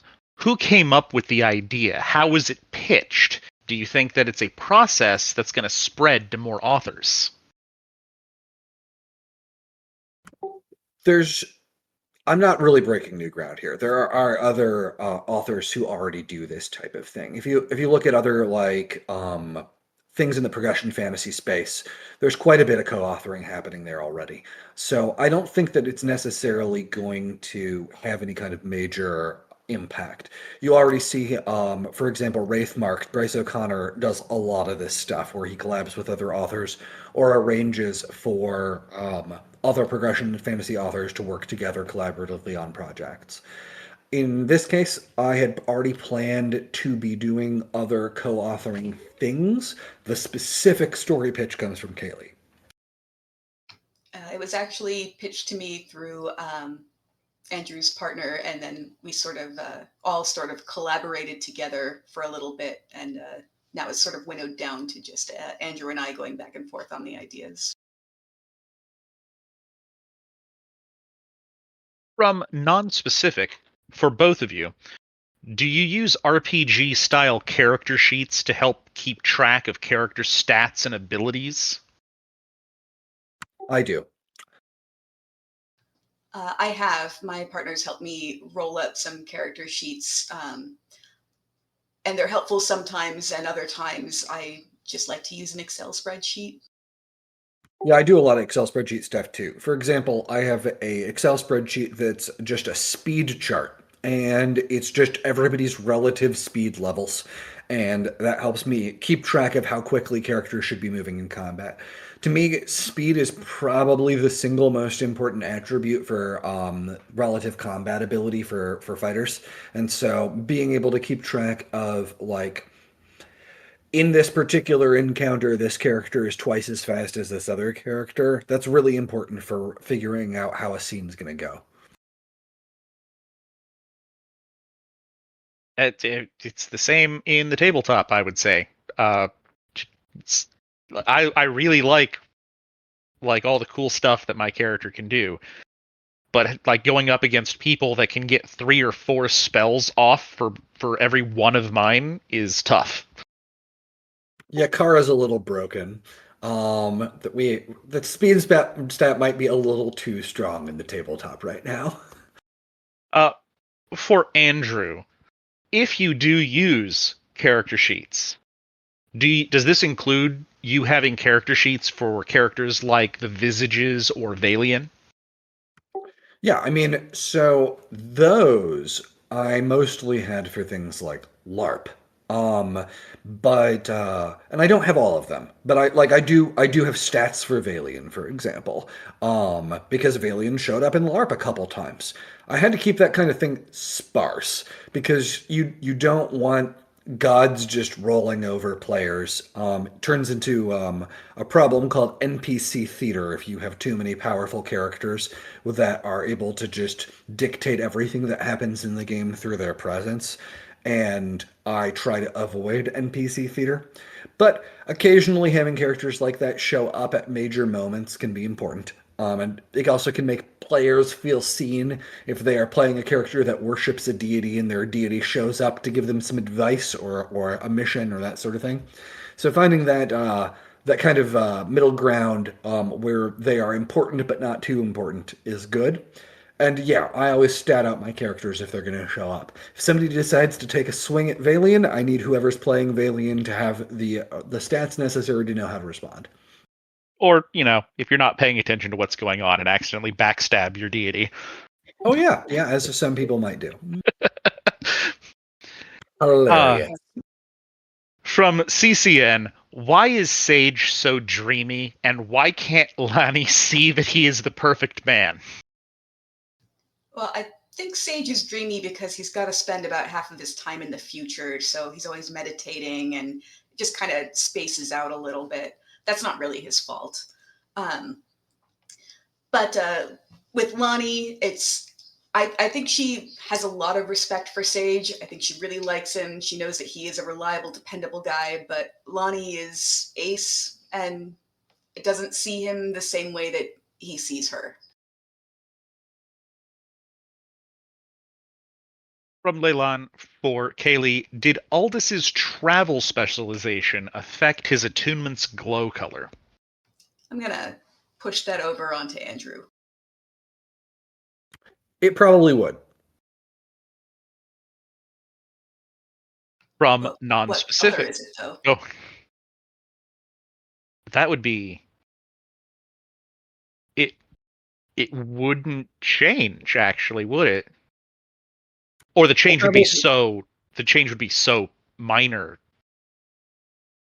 Yeah, travel's the default for Wayfarer, so it would only be like maybe a little bit of a flavor change.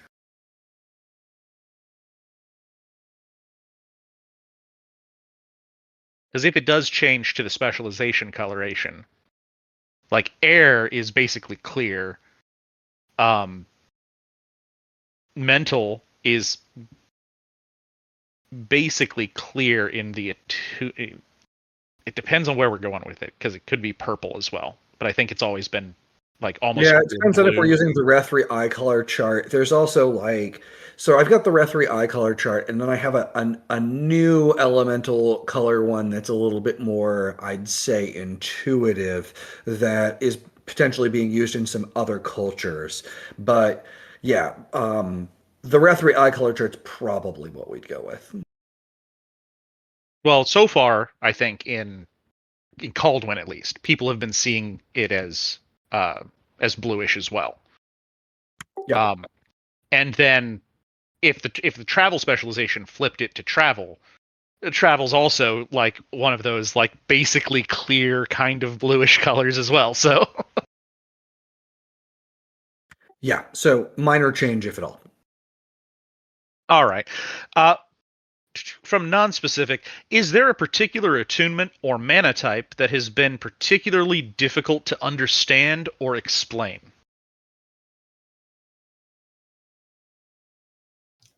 They all have different nuances. So it's kind of like how to use specific aspects of Destiny or clarity. The difference for me, the differences between divination versus what was it, memory, I think. Just they're all very, very nuanced, and it depends on what you're trying to do with it, really.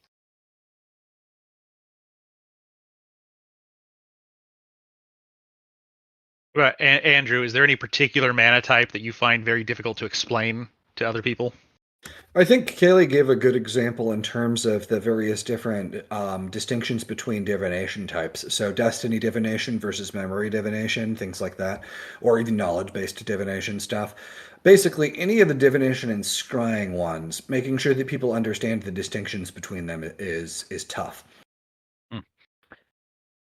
All right, from Storyteller, who is one character you feel that you've overused? I don't know. I mean, does anyone complain that I use Hane too much? No, not I me certainly. I mean, I probably run the risk of using too many, like certain tropes more than I've used a character too often, I think. But if anyone feels I'm overusing a character, I'm open to that critique. I mean, on my side, a lot of people say that that Karis gets too much screen time, and those people are wrong. So that's that. In terms of overusing people, it's really subjective. That's the real answer. Like different people are going to have different character interests. I would say that the most dangerous thing in my experience is overusing god level characters, and so I've tried to be very sparse with most of that stuff. From Jolteon, for both of you, since someone already mentioned Mage Errant, how do you feel about John Bierce's next series containing mimic-based ecosystems?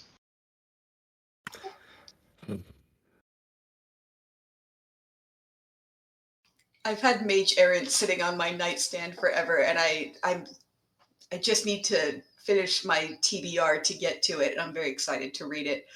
I had not heard of the mimic-based ecosystem, but it sounds pretty awesome. I recently read an interview with another author, and I can't remember the author or the book, but it was a science fantasy, and the whole planet was mushroom-based, and it was fascinating to just go down the research hole that this author went down, just making mushrooms different from the mushrooms we have here on Earth. So, I mean, if mushrooms are that fascinating, I can't wait to see what mimics do in an ecosystem.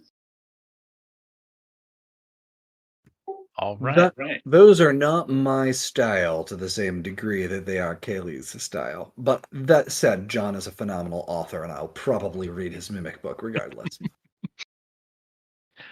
From Jolteon, as a follow-up, which of your characters would react best / most poorly to living in a mimic-based ecosystem? I think Sage would do the best because he's a seer. And I think Aldous would do the worst and probably get eaten.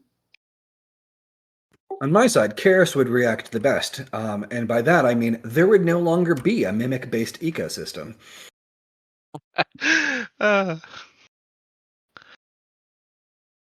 From Ghost, is there anything exciting you can hint at in regards to the magic system that happened in this book? I think we get to see a bit more of tides in this next book. So I guess, is that a hint, or maybe that's just giving something away? That's more Wave Walker utility in general. Yes. Where are we at here? From Storyteller. For Andrew, is your size of LARP the normal size of LARP? Did the group size increase, and how many people were in it to start? Oh, the size varied from game to game. So I would say that I have no idea how to contextualize it as a normal size because LARPs are they're hugely diverse. So you've got everything from LARPs that are a few friends doing a murder mystery party, which I would absolutely consider to be a LARP, to something on the scale of Conquest Methodia in Germany, which has, I think that they're in the 7,000 or 8,000 player range. So I would consider all of that to be LARPing. In terms of my style of LARP, which is a D&D or tabletop-esque campaign style LARP, I would say that my games were roughly average in terms of what is local for the Western United States. There are much larger and much smaller ones out there. So you get ones that are just a handful of players, and then you also get ones that are on the scale of having a few hundred or more participants in that style. Yeah, it swung pretty violently too, depending on like when it was and what season it was, and just from game to game. And like you're saying, 50 or 60 is what you were writing for. But I think that I think you've had games where like it was only 20 people, and you've had games with like it was 120 people. Yeah, absolutely. I think 120 is about the highest we got, and a lot of that is based on like what specific site we were using and where we were in a story arc. Using specific campsites that were really cool, like Trask, that got a lot more interest. But yeah, it just depends on the specific game. From Ghost, uh, do you still get to LARP, or has most of that shifted to writing and tabletop? I have not been to a LARP since the start of the pandemic. There are definitely still LARPs going, and I might go back out to them at some point someday. But I have not been to one since the pandemic. From non-specific, for Kaylee, hypothetically, for the next book, either Iara, Jacinth, or Valian must be included in the climbing group. Which one do you choose to write? Hilarious. If Ayara was involved in the group, you might never know. So that would be fun. I actually was leaning Iara just because Chime tends to describe things through like musical terms, and kind of tying symphony to that I thought would be kind of fun. Oh yeah, that would be really cool. I would be very interested to know what Iara's internal landscape sounds like. That would be fun, yes.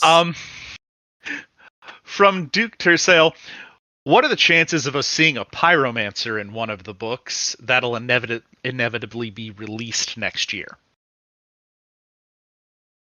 I don't know about that timeline. There's not a pyro. You know what? I'm just gonna raffo that one. All right. From Elscholar, did Lani ever actually use her acolyte function? She did on the Shadow Cobra, or she attempted to, but she got struck away. She was trying to do a conversion, and then she talked about trying it on, that would be a spoiler, near the end, but it was impossible for reasons. From Al, who would be on your climbing team if you had to choose from real life people? I don't know, but they would all wear red shirts. That's great. Oof. From Storyteller, who's your favorite member of the Shattered Legacy cast? Mine's Aldous.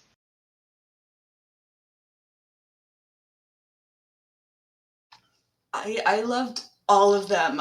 It's hard to write a character that I'm not in love with. I think one I had a lot of fun. I think one I had a lot of fun with was a non-named character, but the explosions, the demolition expert in Sage's team in the first scenario. She was a lot of fun.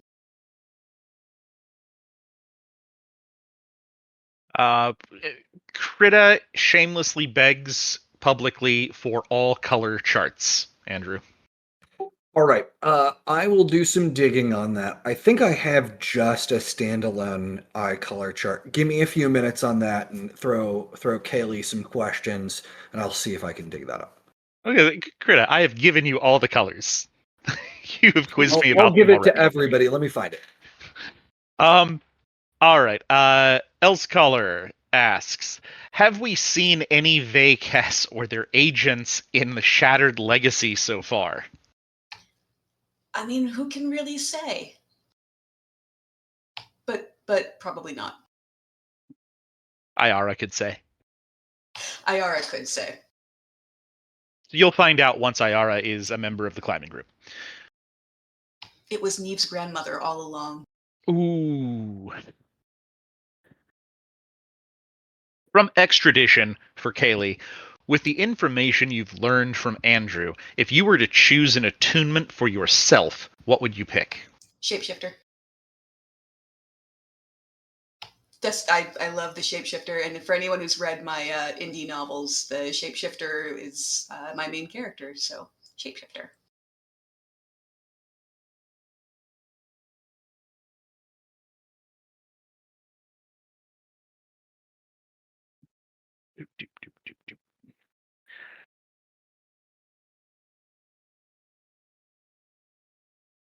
All right. Somebody ask a question for Kaylee. I have a question. Is anyone in chat excited for Genshin Impact's first cryo catalyst on the banner tomorrow? Or am I the only one? I'm fairly certain that there are people that are on the Discord that are big Genshin fans. I don't know why, but it took us so long to get a cryo catalyst. Like, what were they waiting for? Here you go, from Storyteller. Personally, which attunement do you like the least, and why? I'd have to look at the list. I couldn't say that there was one I liked the least. I mean, they all have their specialties, so it's difficult to pick a least favorite. I mean, the attunements all have their specialties, so it's like what are you doing in what situation would you like the least? You know, I mean, situationally, you wouldn't want to be a pyromancer in an all water challenge, I suppose, but even then you've got options because we have Melt Lake. That's fair. For me, it's tough to pick. It's tough to pick one that I like the least because they're all pretty far down there. Just attunements in general are bottom tier for me because of the downsides. But if I had to put one all the way at the bottom, it hurts Kester, me. Yeah. I was going to let you think for a minute. I had a comment, but if you have an answer, I will. Oh, it hurts me viscerally to say this because it's one of my favorite mana types that it uses, but the redacted attunement, the one that is powered by lies, would probably be at the bottom for me. Really? Okay, well, Because there are social reasons. because of what comes with that. Yeah. Yeah. I saw this comment in chat, Stagnant Flux, saying they like controller the least because it could be misused in the worst ways. And while that's entirely true, I have to look at controller in the way that Shinso from My Hero Academia uses it, and how his classmates think like, oh, that's more of a villain quirk than it is a hero quirk, and he has to really overcome that and be seen as a hero and use it in heroic ways. Yeah, I'm a big fan of just the kind of characters I play. I would love like a dual attuned illusionist controller. That'd be fun.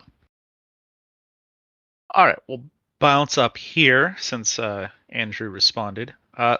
From Jolteon, will Karis ever meet a sapient mimic?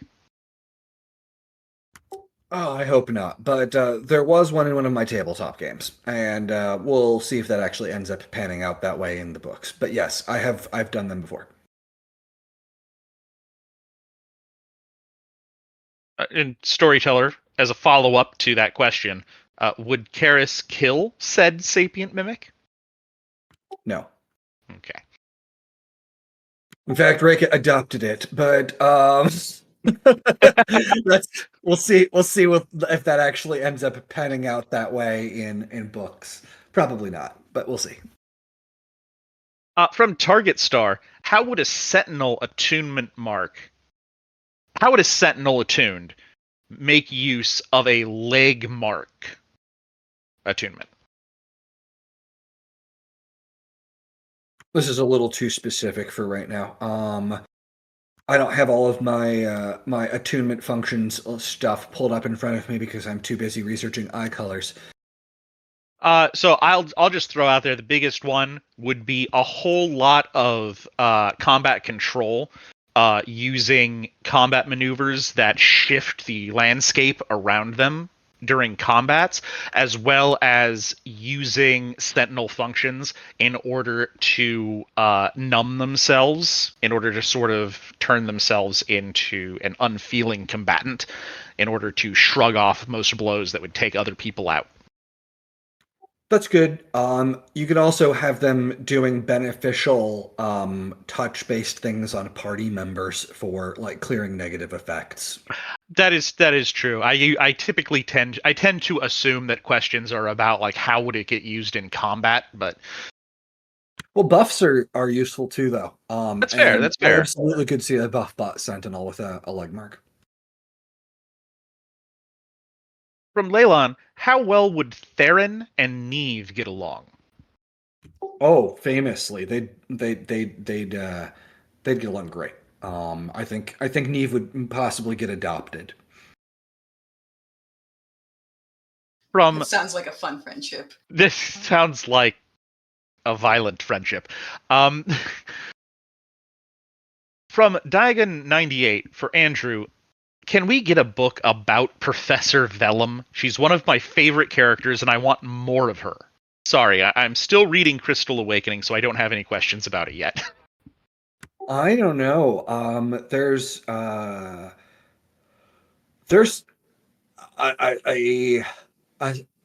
a character that you might get a book about that is related to Professor Vellum. Whether or not Vellum herself gets a book, I'd say that that's unlikely, but there's somebody here who could write it maybe. But I think it's more likely that you will have a confusingly related to Vellum character getting a book. That's almost definitely going to happen. From Duke Tersail, how tall is Neve? She tall lady. Probably a little over 6 foot, like 6'1" maybe. From Snuggly Wuggums for Kaylee, what got you started writing for the setting?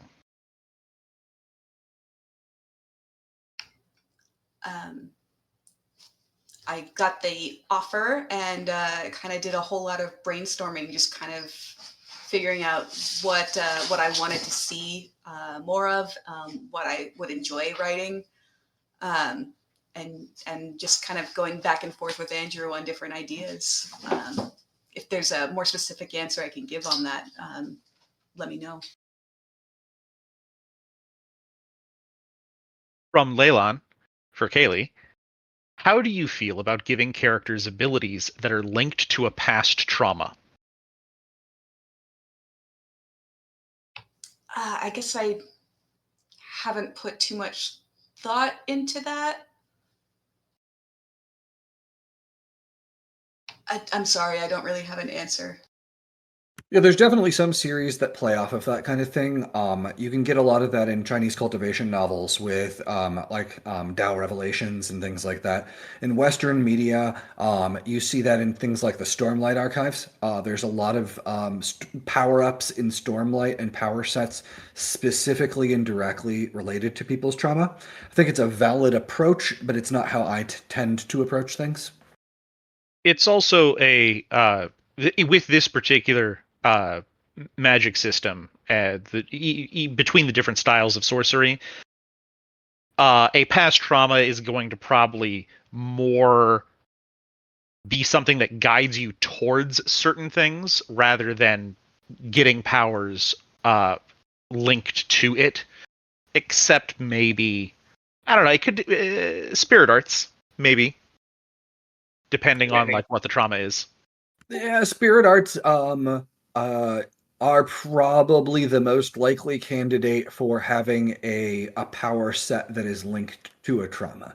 You can also make arguments about characters like Jonan, but like technically his potential existed prior to his trauma, so it's not really that his trauma determined his power set so much as that the trauma led to him learning his abilities indirectly. So not quite the same thing I think that you'd get out of like Stormlight or that sort of thing. Mm-hmm. From non-specific for Kaylee, which other dungeon type encounters in the setting would you like to explore? Crystal shrines, Zixian vaults, Danian dungeons, etc. Those are all really cool. I think crystal shrines have the most potential. I don't know how I would get to a Danian dungeon from where I am now, but that would be a ton of fun. I think since I've been inside the spires so much, if I could expand, I would kind of want to do a bit more exploring, like in the unclaimed lands, or heck, even just a casino setting story would be fun. From Caithden, for Kaylee, if the demolitions expert from Crystal Awakening somehow became part of the group and took a judgment, what attunement would you give her? No specific spire, just any attunement. Andrew, is there a really great attunement that would kind of give you that Bane explosions type of character, like just explosions? I mean, Pyromancer. That's your answer there. All right, Pyromancer. So also like in terms of thematics, somebody like that, a Saboteur would work pretty well too. But in terms of explosions, you want Pyromancer. Not explosions, splosions. Oh, explosions. Sorry. Explosions. My answer remains the same. Okay. I personally would lean Elementalist. I think you can get a lot more like kaboom with that particular skill set. Depends. I mean, the Pyromancer has that like siege magic type of stuff. So I don't know. Sure, by combining like fire and air, you can get combustion and creating large scale explosions. But pyromancers get all sorts of interesting specialized fire stuff. So you can do your cool like Itachi fire that keeps burning and things like that. Yeah, that's exactly where I was going with was getting combustion and explosion aspects going, so that there's like actual detonations. Makes sense. You can still accomplish that with a pyromancer, but I would agree with you that an elementalist is probably more specialized for it. From Storyteller, for everyone, which attunement location, in your opinion, would be the least powerful with a contract-based attunement?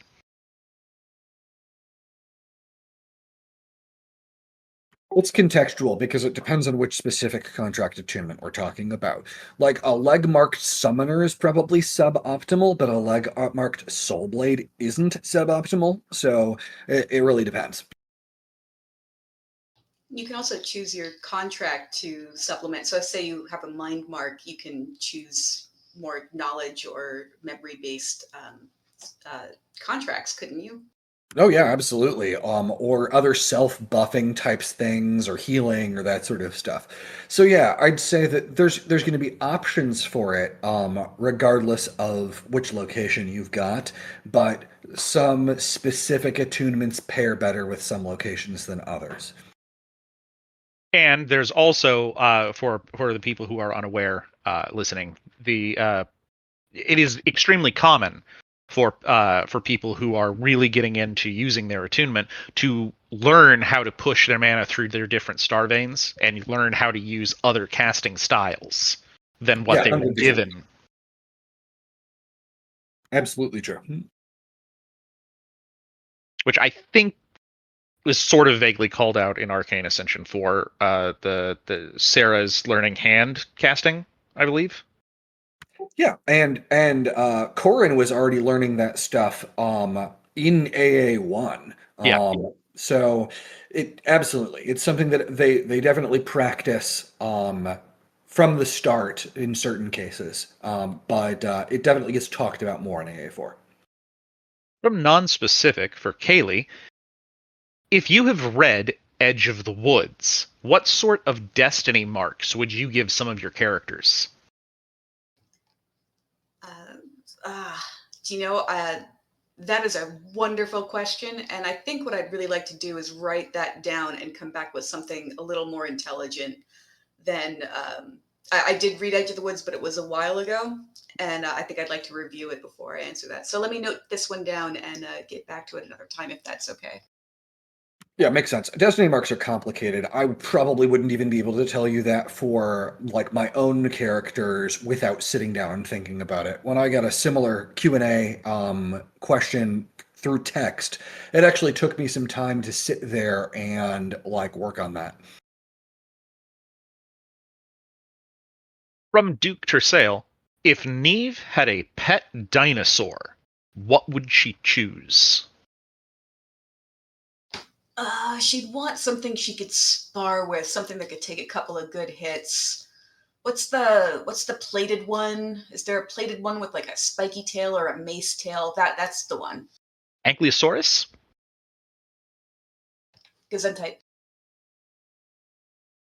I believe that's the one. Like it has like a dome head with some spikes on it. Yeah, I think that's totally right. All right. From Target Star, are poison users immune to their own poison, or do they have to heal themselves of the poison? Like when Wu Xiaofan walks through their own poison clouds. Depends on the specific way that they get poison. Not every poison user works the same way. One of the central protagonists in Carefully Worded Wishes is a poison user, and you'll get more if we ever release that book. You'll get more specifically on that subject. But essentially, there is no blanket answer for that. Poison spellcasters do not gain inherent immunity to poison just by being a poison sorcerer. Attunements offer certain protections, and certain other things can offer protections as well, but it is not inherent to just having the dominion of poison.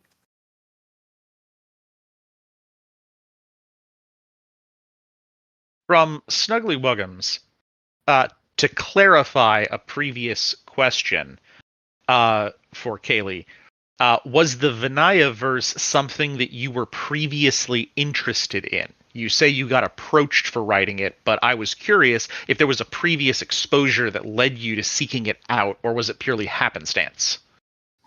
I had read the books prior to being approached. I actually have a long-standing relationship with Andrew's partner, and I read War of Broken Mirrors very early on. And when I started getting into self-publishing myself, Andrew was an amazing resource. Just every question I had, and questions I didn't know to ask, he was there with a lot of advice. Um, and I enjoyed self-publishing and like just talking to other authors, and I was really surprised to be approached to write in Andrew's universe. Yes, I had read the books, but it hadn't occurred to me that I might be allowed to play in that sandbox, and it's been a truly amazing experience.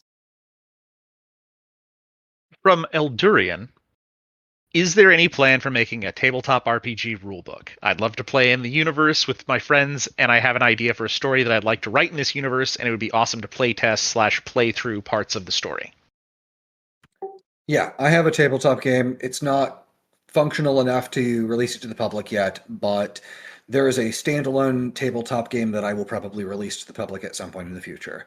I have dithered on this for many years because I've also been in talks with publishers about doing things, and I have written up other versions of the game that are specifically built as expansions for things like Pathfinder or Dungeons and Dragons as a result of that. That's taken a lot of time, but I've pretty much abandoned that approach for the moment to just write and publish a standalone.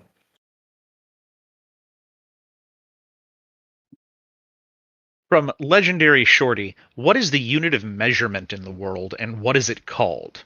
Imperial system in the US versus metric everywhere else in the world.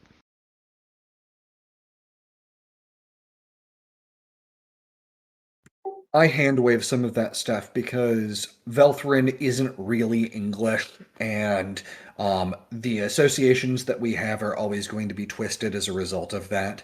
So I'm not going to do what they do in something like trails in the sky or that sort of thing and come up with my own unit of measurement. That is cool, but I also think that unless you go and look it up, it's actually more confusing to the audience than anything else. So I would say that I am using things like feet and meters, meaning I'm using both imperial and metric as a convenience. Um, Maybe someday I will give you a in-world version of one of those measurement systems. At that point, it would probably be metric, since that is the broadest understandable usage of measurement cross-culturally. But I don't have a canon answer for anything like that at this point in time. Just as you say, it's so difficult to come up with different units of measurement that you would have to look up at a chart to kind of relate to. And then even when you're trying to come up with a unique system, well, if you can't measure in feet, can you measure in hands? Oh, no, wait, that's how we measure horses. Oh, if you can't use pounds, can we use stones? Oh, no, wait, that's a different system. So kind of just to kind of make it normalized and make it relatable, it's easy to go with the systems that exist. So either standard imperial or metric. From Andy for Andrew. On Dania, is there a spork essence? There is now. But is there a mimic essence? There isn't because you asked. Ugh. No, realistically, there actually probably is a mimic essence. As much as I hate to say it, a mimic essence, basically any kind of monster type, there is probably an essence type associated with it. In theory, whether or not it exists in large enough quantities to be harvested is a different question. But yeah, monster types probably do have corresponding essence types in general. That's good to know.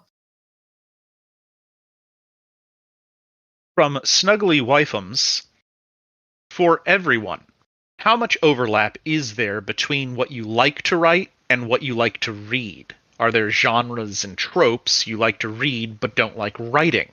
Do you like to read the same genres that you write?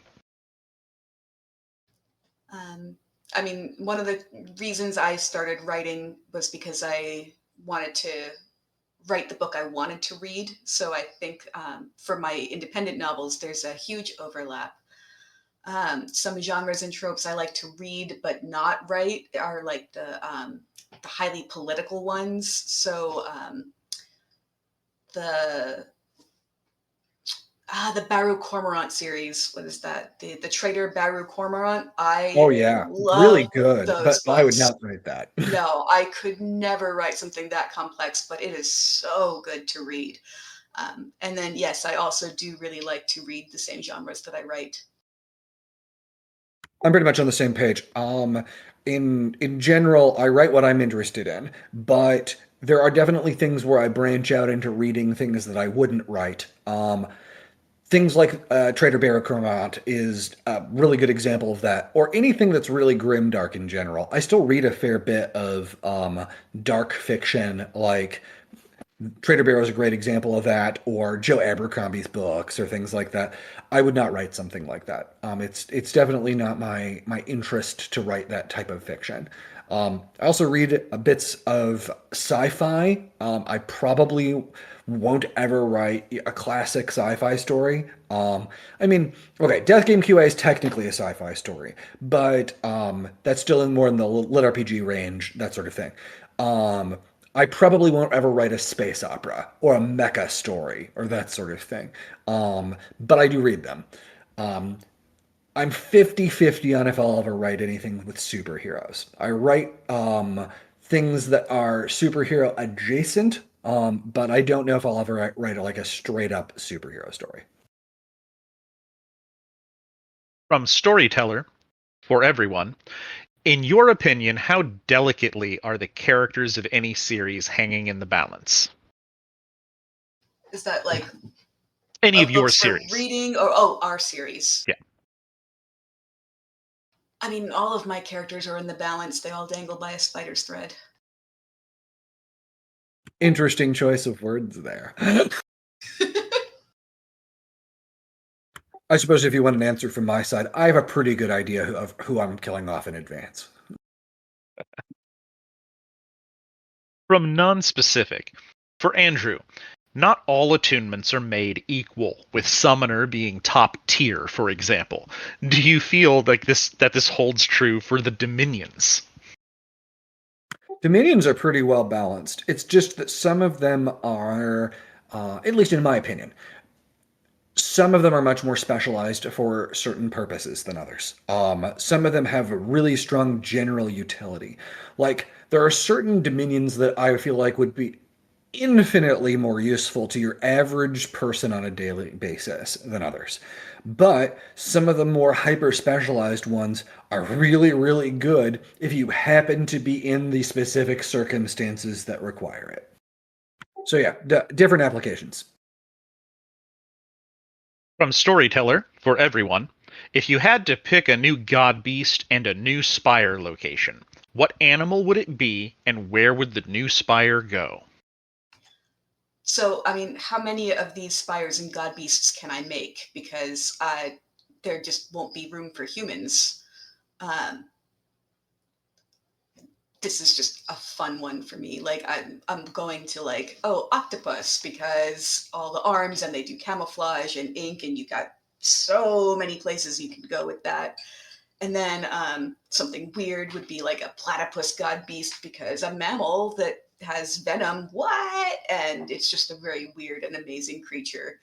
I could go on about animals and how they would be gods forever. Andrew, can I make one?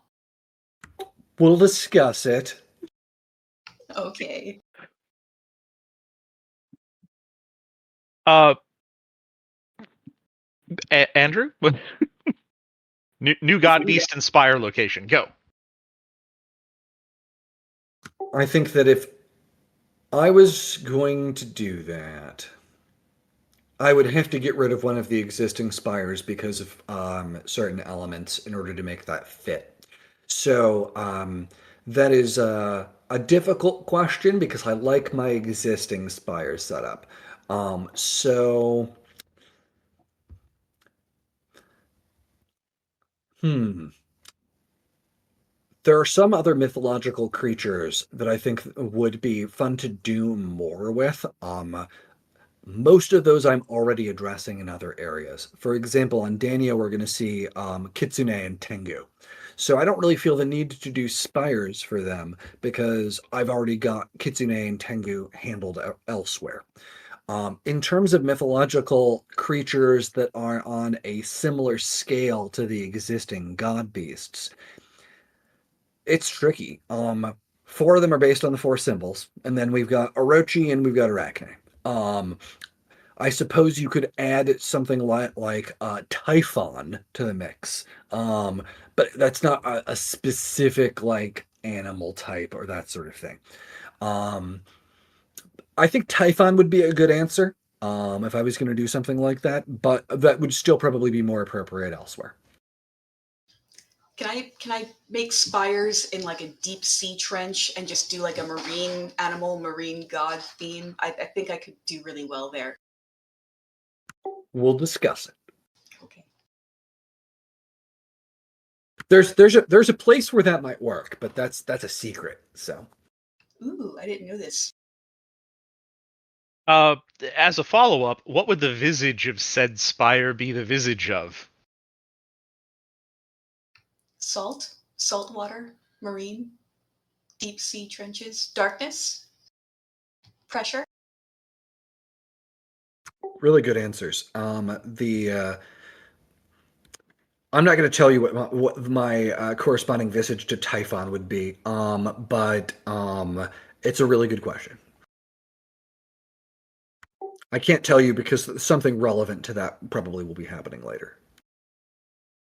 Just because it feels like it's lonely, um, I'm going to say uh, a whale and Erowin. There were plans for something on Erewhon. Those plans may no longer be happening, so we'll see where that goes. The visage of the spire would be the visage of um, isolation. Oh, clever. I like that. All right, from Leyland for Andrew. Does Karis's aura begin annihilating his blood once it stops being a useful part of his system, or does it continue to recognize it as part of him even after leaving his body? So we'll get into this more in Tyrrhenia, but blood carries a trace amount of specific essence types related to a person. As a result of that, Karis's blood contains a trace amount of the types of essence that are most closely related to him, which in this case is his annihilation essence. As such, his body still recognizes it as being a part of him, even if he is bleeding, and thus he does not annihilate his own blood with his aura. From Snuggly Wifeums for everyone. What part of writing novels comes most easily to you? What part is the most challenging or frustrating? Sorry, I lost my place here. Can you say it one more time? What part of writing novels comes most easily to you, and what part is the most challenging or frustrating? I think for me, easiest is characters and dialogue. Um, and then trying to come up with unique challenges or trials within the spires. That's something I kind of really spend a lot of time trying to drill into. Like I'll rewrite the challenges a lot to try to make it more clear and make it more fun and make it more interesting. On my side, I would say that the easiest is writing a scene that I've been thinking about for a really long time and already have a clear image of in my head. The hardest part is editing. From Aaron McLaren, for everyone, if you could take two characters that have not met from across the books and shove them into a room to have tea, who would it be and what would they talk about? Also, hello, Aaron. Hi, Aaron. I guess I'll jump on that first. So, tea time wise, I have a couple notable tea loving characters. So, I would say that Gramps from Edge of the Woods would be a great candidate for that.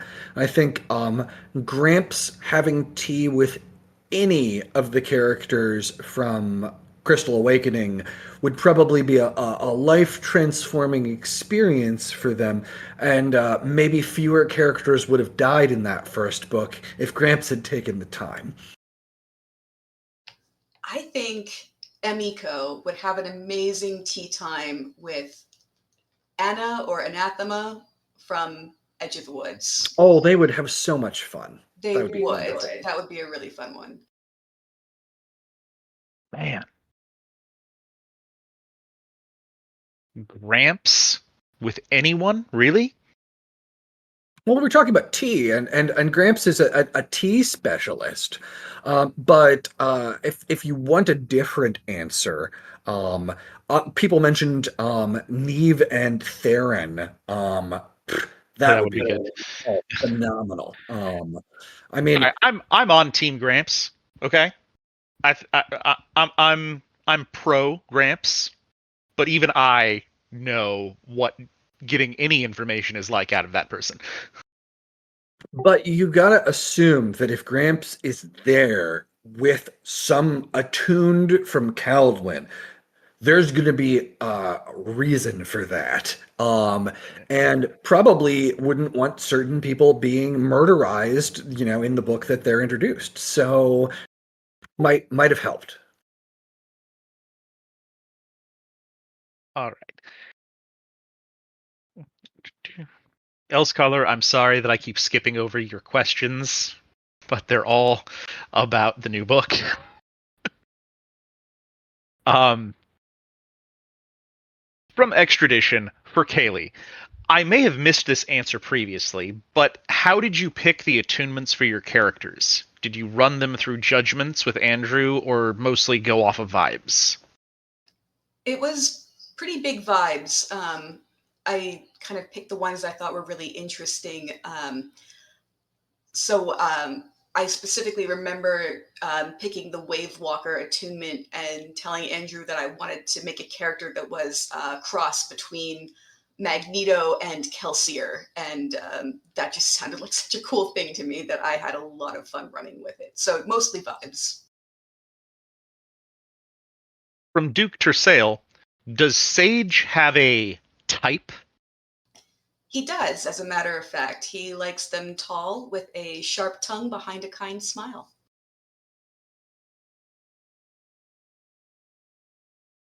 From Elscholar, are there any other continents that you would want to write a story in, Kaylee? Well, now I'm really entranced with this like sea trench idea and like my own little under the sea pantheon. So I think I don't know if that counts as a continent, but my deep sea rift, that's a thing now. It might actually count as a continent, but that's other things that we'll talk about later. Okay. From Duke Tersail, what did you have for breakfast? I have to remember more than 14 hours ago now. I had eggs and a Nutri-Grain bar and a Monster Energy drink. Thus far today, I have had a single granola bar and also a Monster Energy drink. Wow, we're just doing a Monster ad today. Does having one swallow worth of V8 count as breakfast? Oh no. Yeah, Wow, why are we terrible?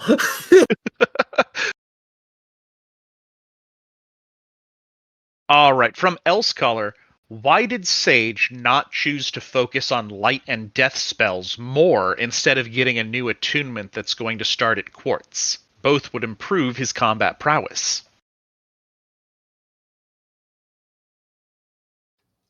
So he has the reason he didn't really focus on those before is because he always climbed with a soul blade who had contracts that sort of made up for those gaps in the team before. Since then, he has been learning spells in both of those areas, but like training more, reading more. But it's kind of a personal thing. He just thought that a new attunement would help bolster, maybe even compound and grow faster. He's just more of an academic and just wants to keep learning. Yeah, I'll say it from an in-world point of view, getting another attunement is a huge benefit. For one, it wouldn't start at Quartz because Sage is a citrine, so he's going to have an advantage in that. And getting an additional Sprout source is going to make him much, much more durable in combats. I will say that it could still start at Quartz. It just depends on how much exercise has been done for that specific attunement location. But it is possible for it to start higher than that. I was just going off of averages. On average, a citrine, Yeah. high Quartz, low carnelian would probably be a starting point.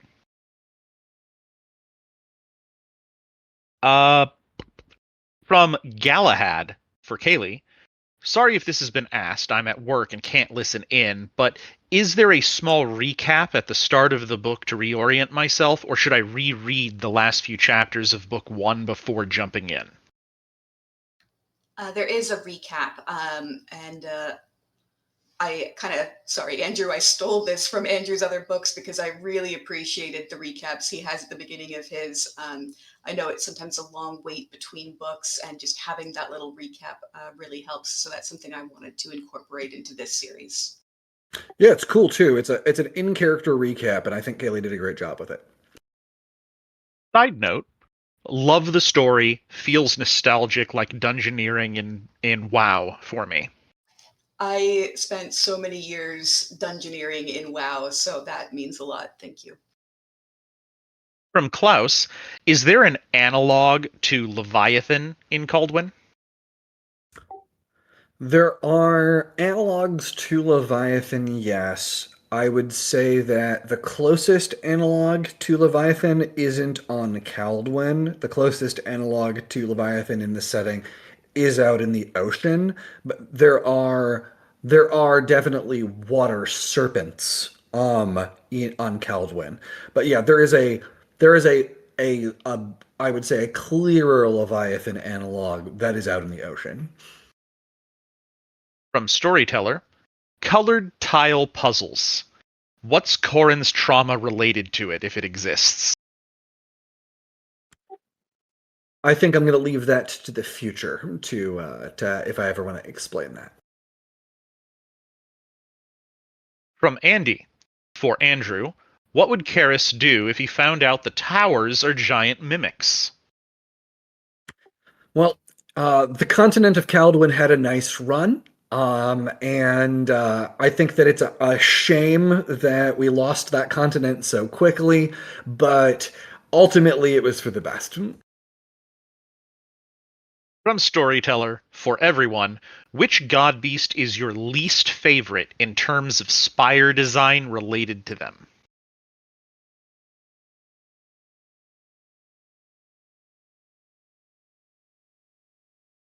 Like the structural design of the spire or like the design of the challenges? Assuming you mean challenges, which I could be wrong on this, I'm going to say Hydra is the most straightforward and combat focused, which I think is probably my least favorite in terms of design. Obviously, some of our characters, Neve would love being in a spire like that. So would Karis. But in terms of a writing perspective, I tend to prefer things that are more like what Kaylee has been primarily writing, like the scenario floors. I really do like the scenario floors. Just I like the ones when they sort of incorporate multiple elements. So you have even if it is primarily combat based, it has like a small puzzle or a small side quest or hidden features. Those are probably my favorites. From Extradition, for Kaylee, there are a lot of character. Oh, okay, I see where the mistake is. Okay. There are a lot of characters in Andrew's books that have been described as fight sexual. Who would you consider the most fight sexual amongst your characters? It's probably got to be Neve. I mean, we saw her attraction to the Lightbringer in book 1. So yeah, Neve. And for everyone, why aren't you eating healthier breakfasts? I have eggs and the breakfast bar. That's healthy. Yeah, I think Kaylee beat the two of us, certainly. That's For me, fair. I was jumping into this pretty much like right after getting done with some work in the morning, and that's all I've had time for. So I will eat pretty soon. Like, I think we'll probably wrap this up shortly. My expectation is the book will probably go live in about 13 minutes. If that happens, we'll probably wrap things up, and I'll go get real food. It did. I already got the call for wrap up, so that I have a mark where it's we got 2 more questions. And as for me, I only eat when I feel hungry, and I don't feel hungry till later in the day. It's legit. And I probably shouldn't have that morning monster. It's probably terrible for me, but I need the caffeine kick. I need the caffeine too. From Elsecaller. Would Hogame be a lava tortoise in the same way that Satsuki is a murder serpent? I'd lean yes. Yeah, I would say so. And from Nonspecific, would unaspected mana crystals line up with the Rethri eye colors? Generally speaking, yes. All right, and that's where I was asked to cut it off, so that is where we're going to end this Q&A. Wonderful. Anything to wrap up, Kaylee or Andrew? Yeah, well, first off, thank you for hosting, Caster, as well as thank you again to Duke for getting us started today. Kaylee, thank you again for writing the book. Readers, thank you all for being here. Also, thank you to my random LARPers who showed up. I appreciate all of you, and I miss those of you who I haven't seen in years. So thank you guys for showing up and supporting us. Really means a lot to me. And beyond that, I hope that everybody loves this book. It's phenomenal. I enjoyed reading it, and I hope that you enjoy reading it as well. stole the words right from me. Wanted to thank everyone here and all of your participation, all of the really fun questions. Had a lot of fun answering them. Thank you.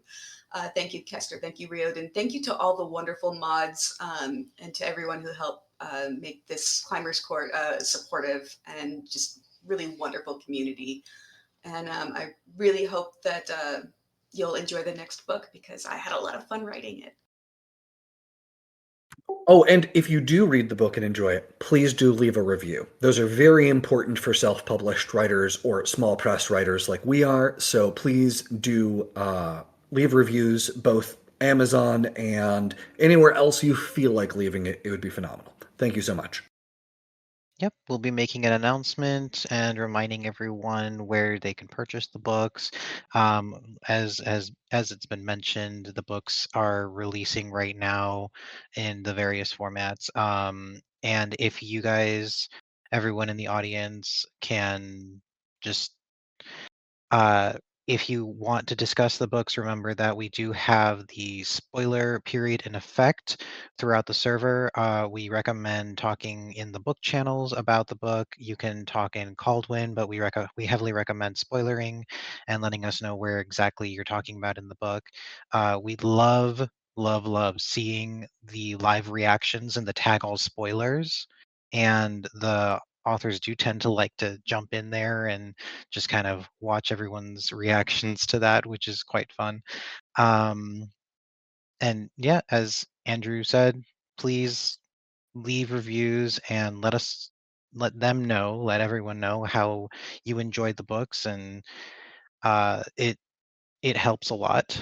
The transcription for this Q&A will be available for listening in a couple of days, and it will be written out hopefully within the next couple of weeks here.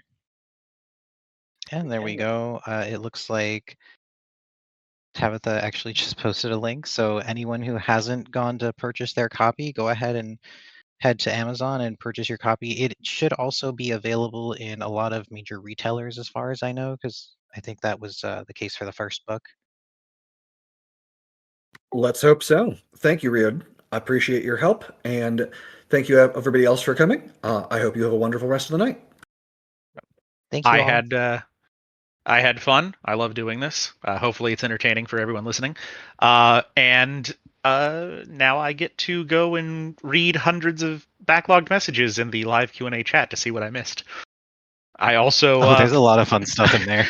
I also look forward to all of the equal anticipation and dread of the flood of questions I'm probably going to get about architects. Thank you, Kester. All right. Everyone have a wonderful night. Yep. Good night. Thank you, everyone. Good night, everyone. All right. Bye.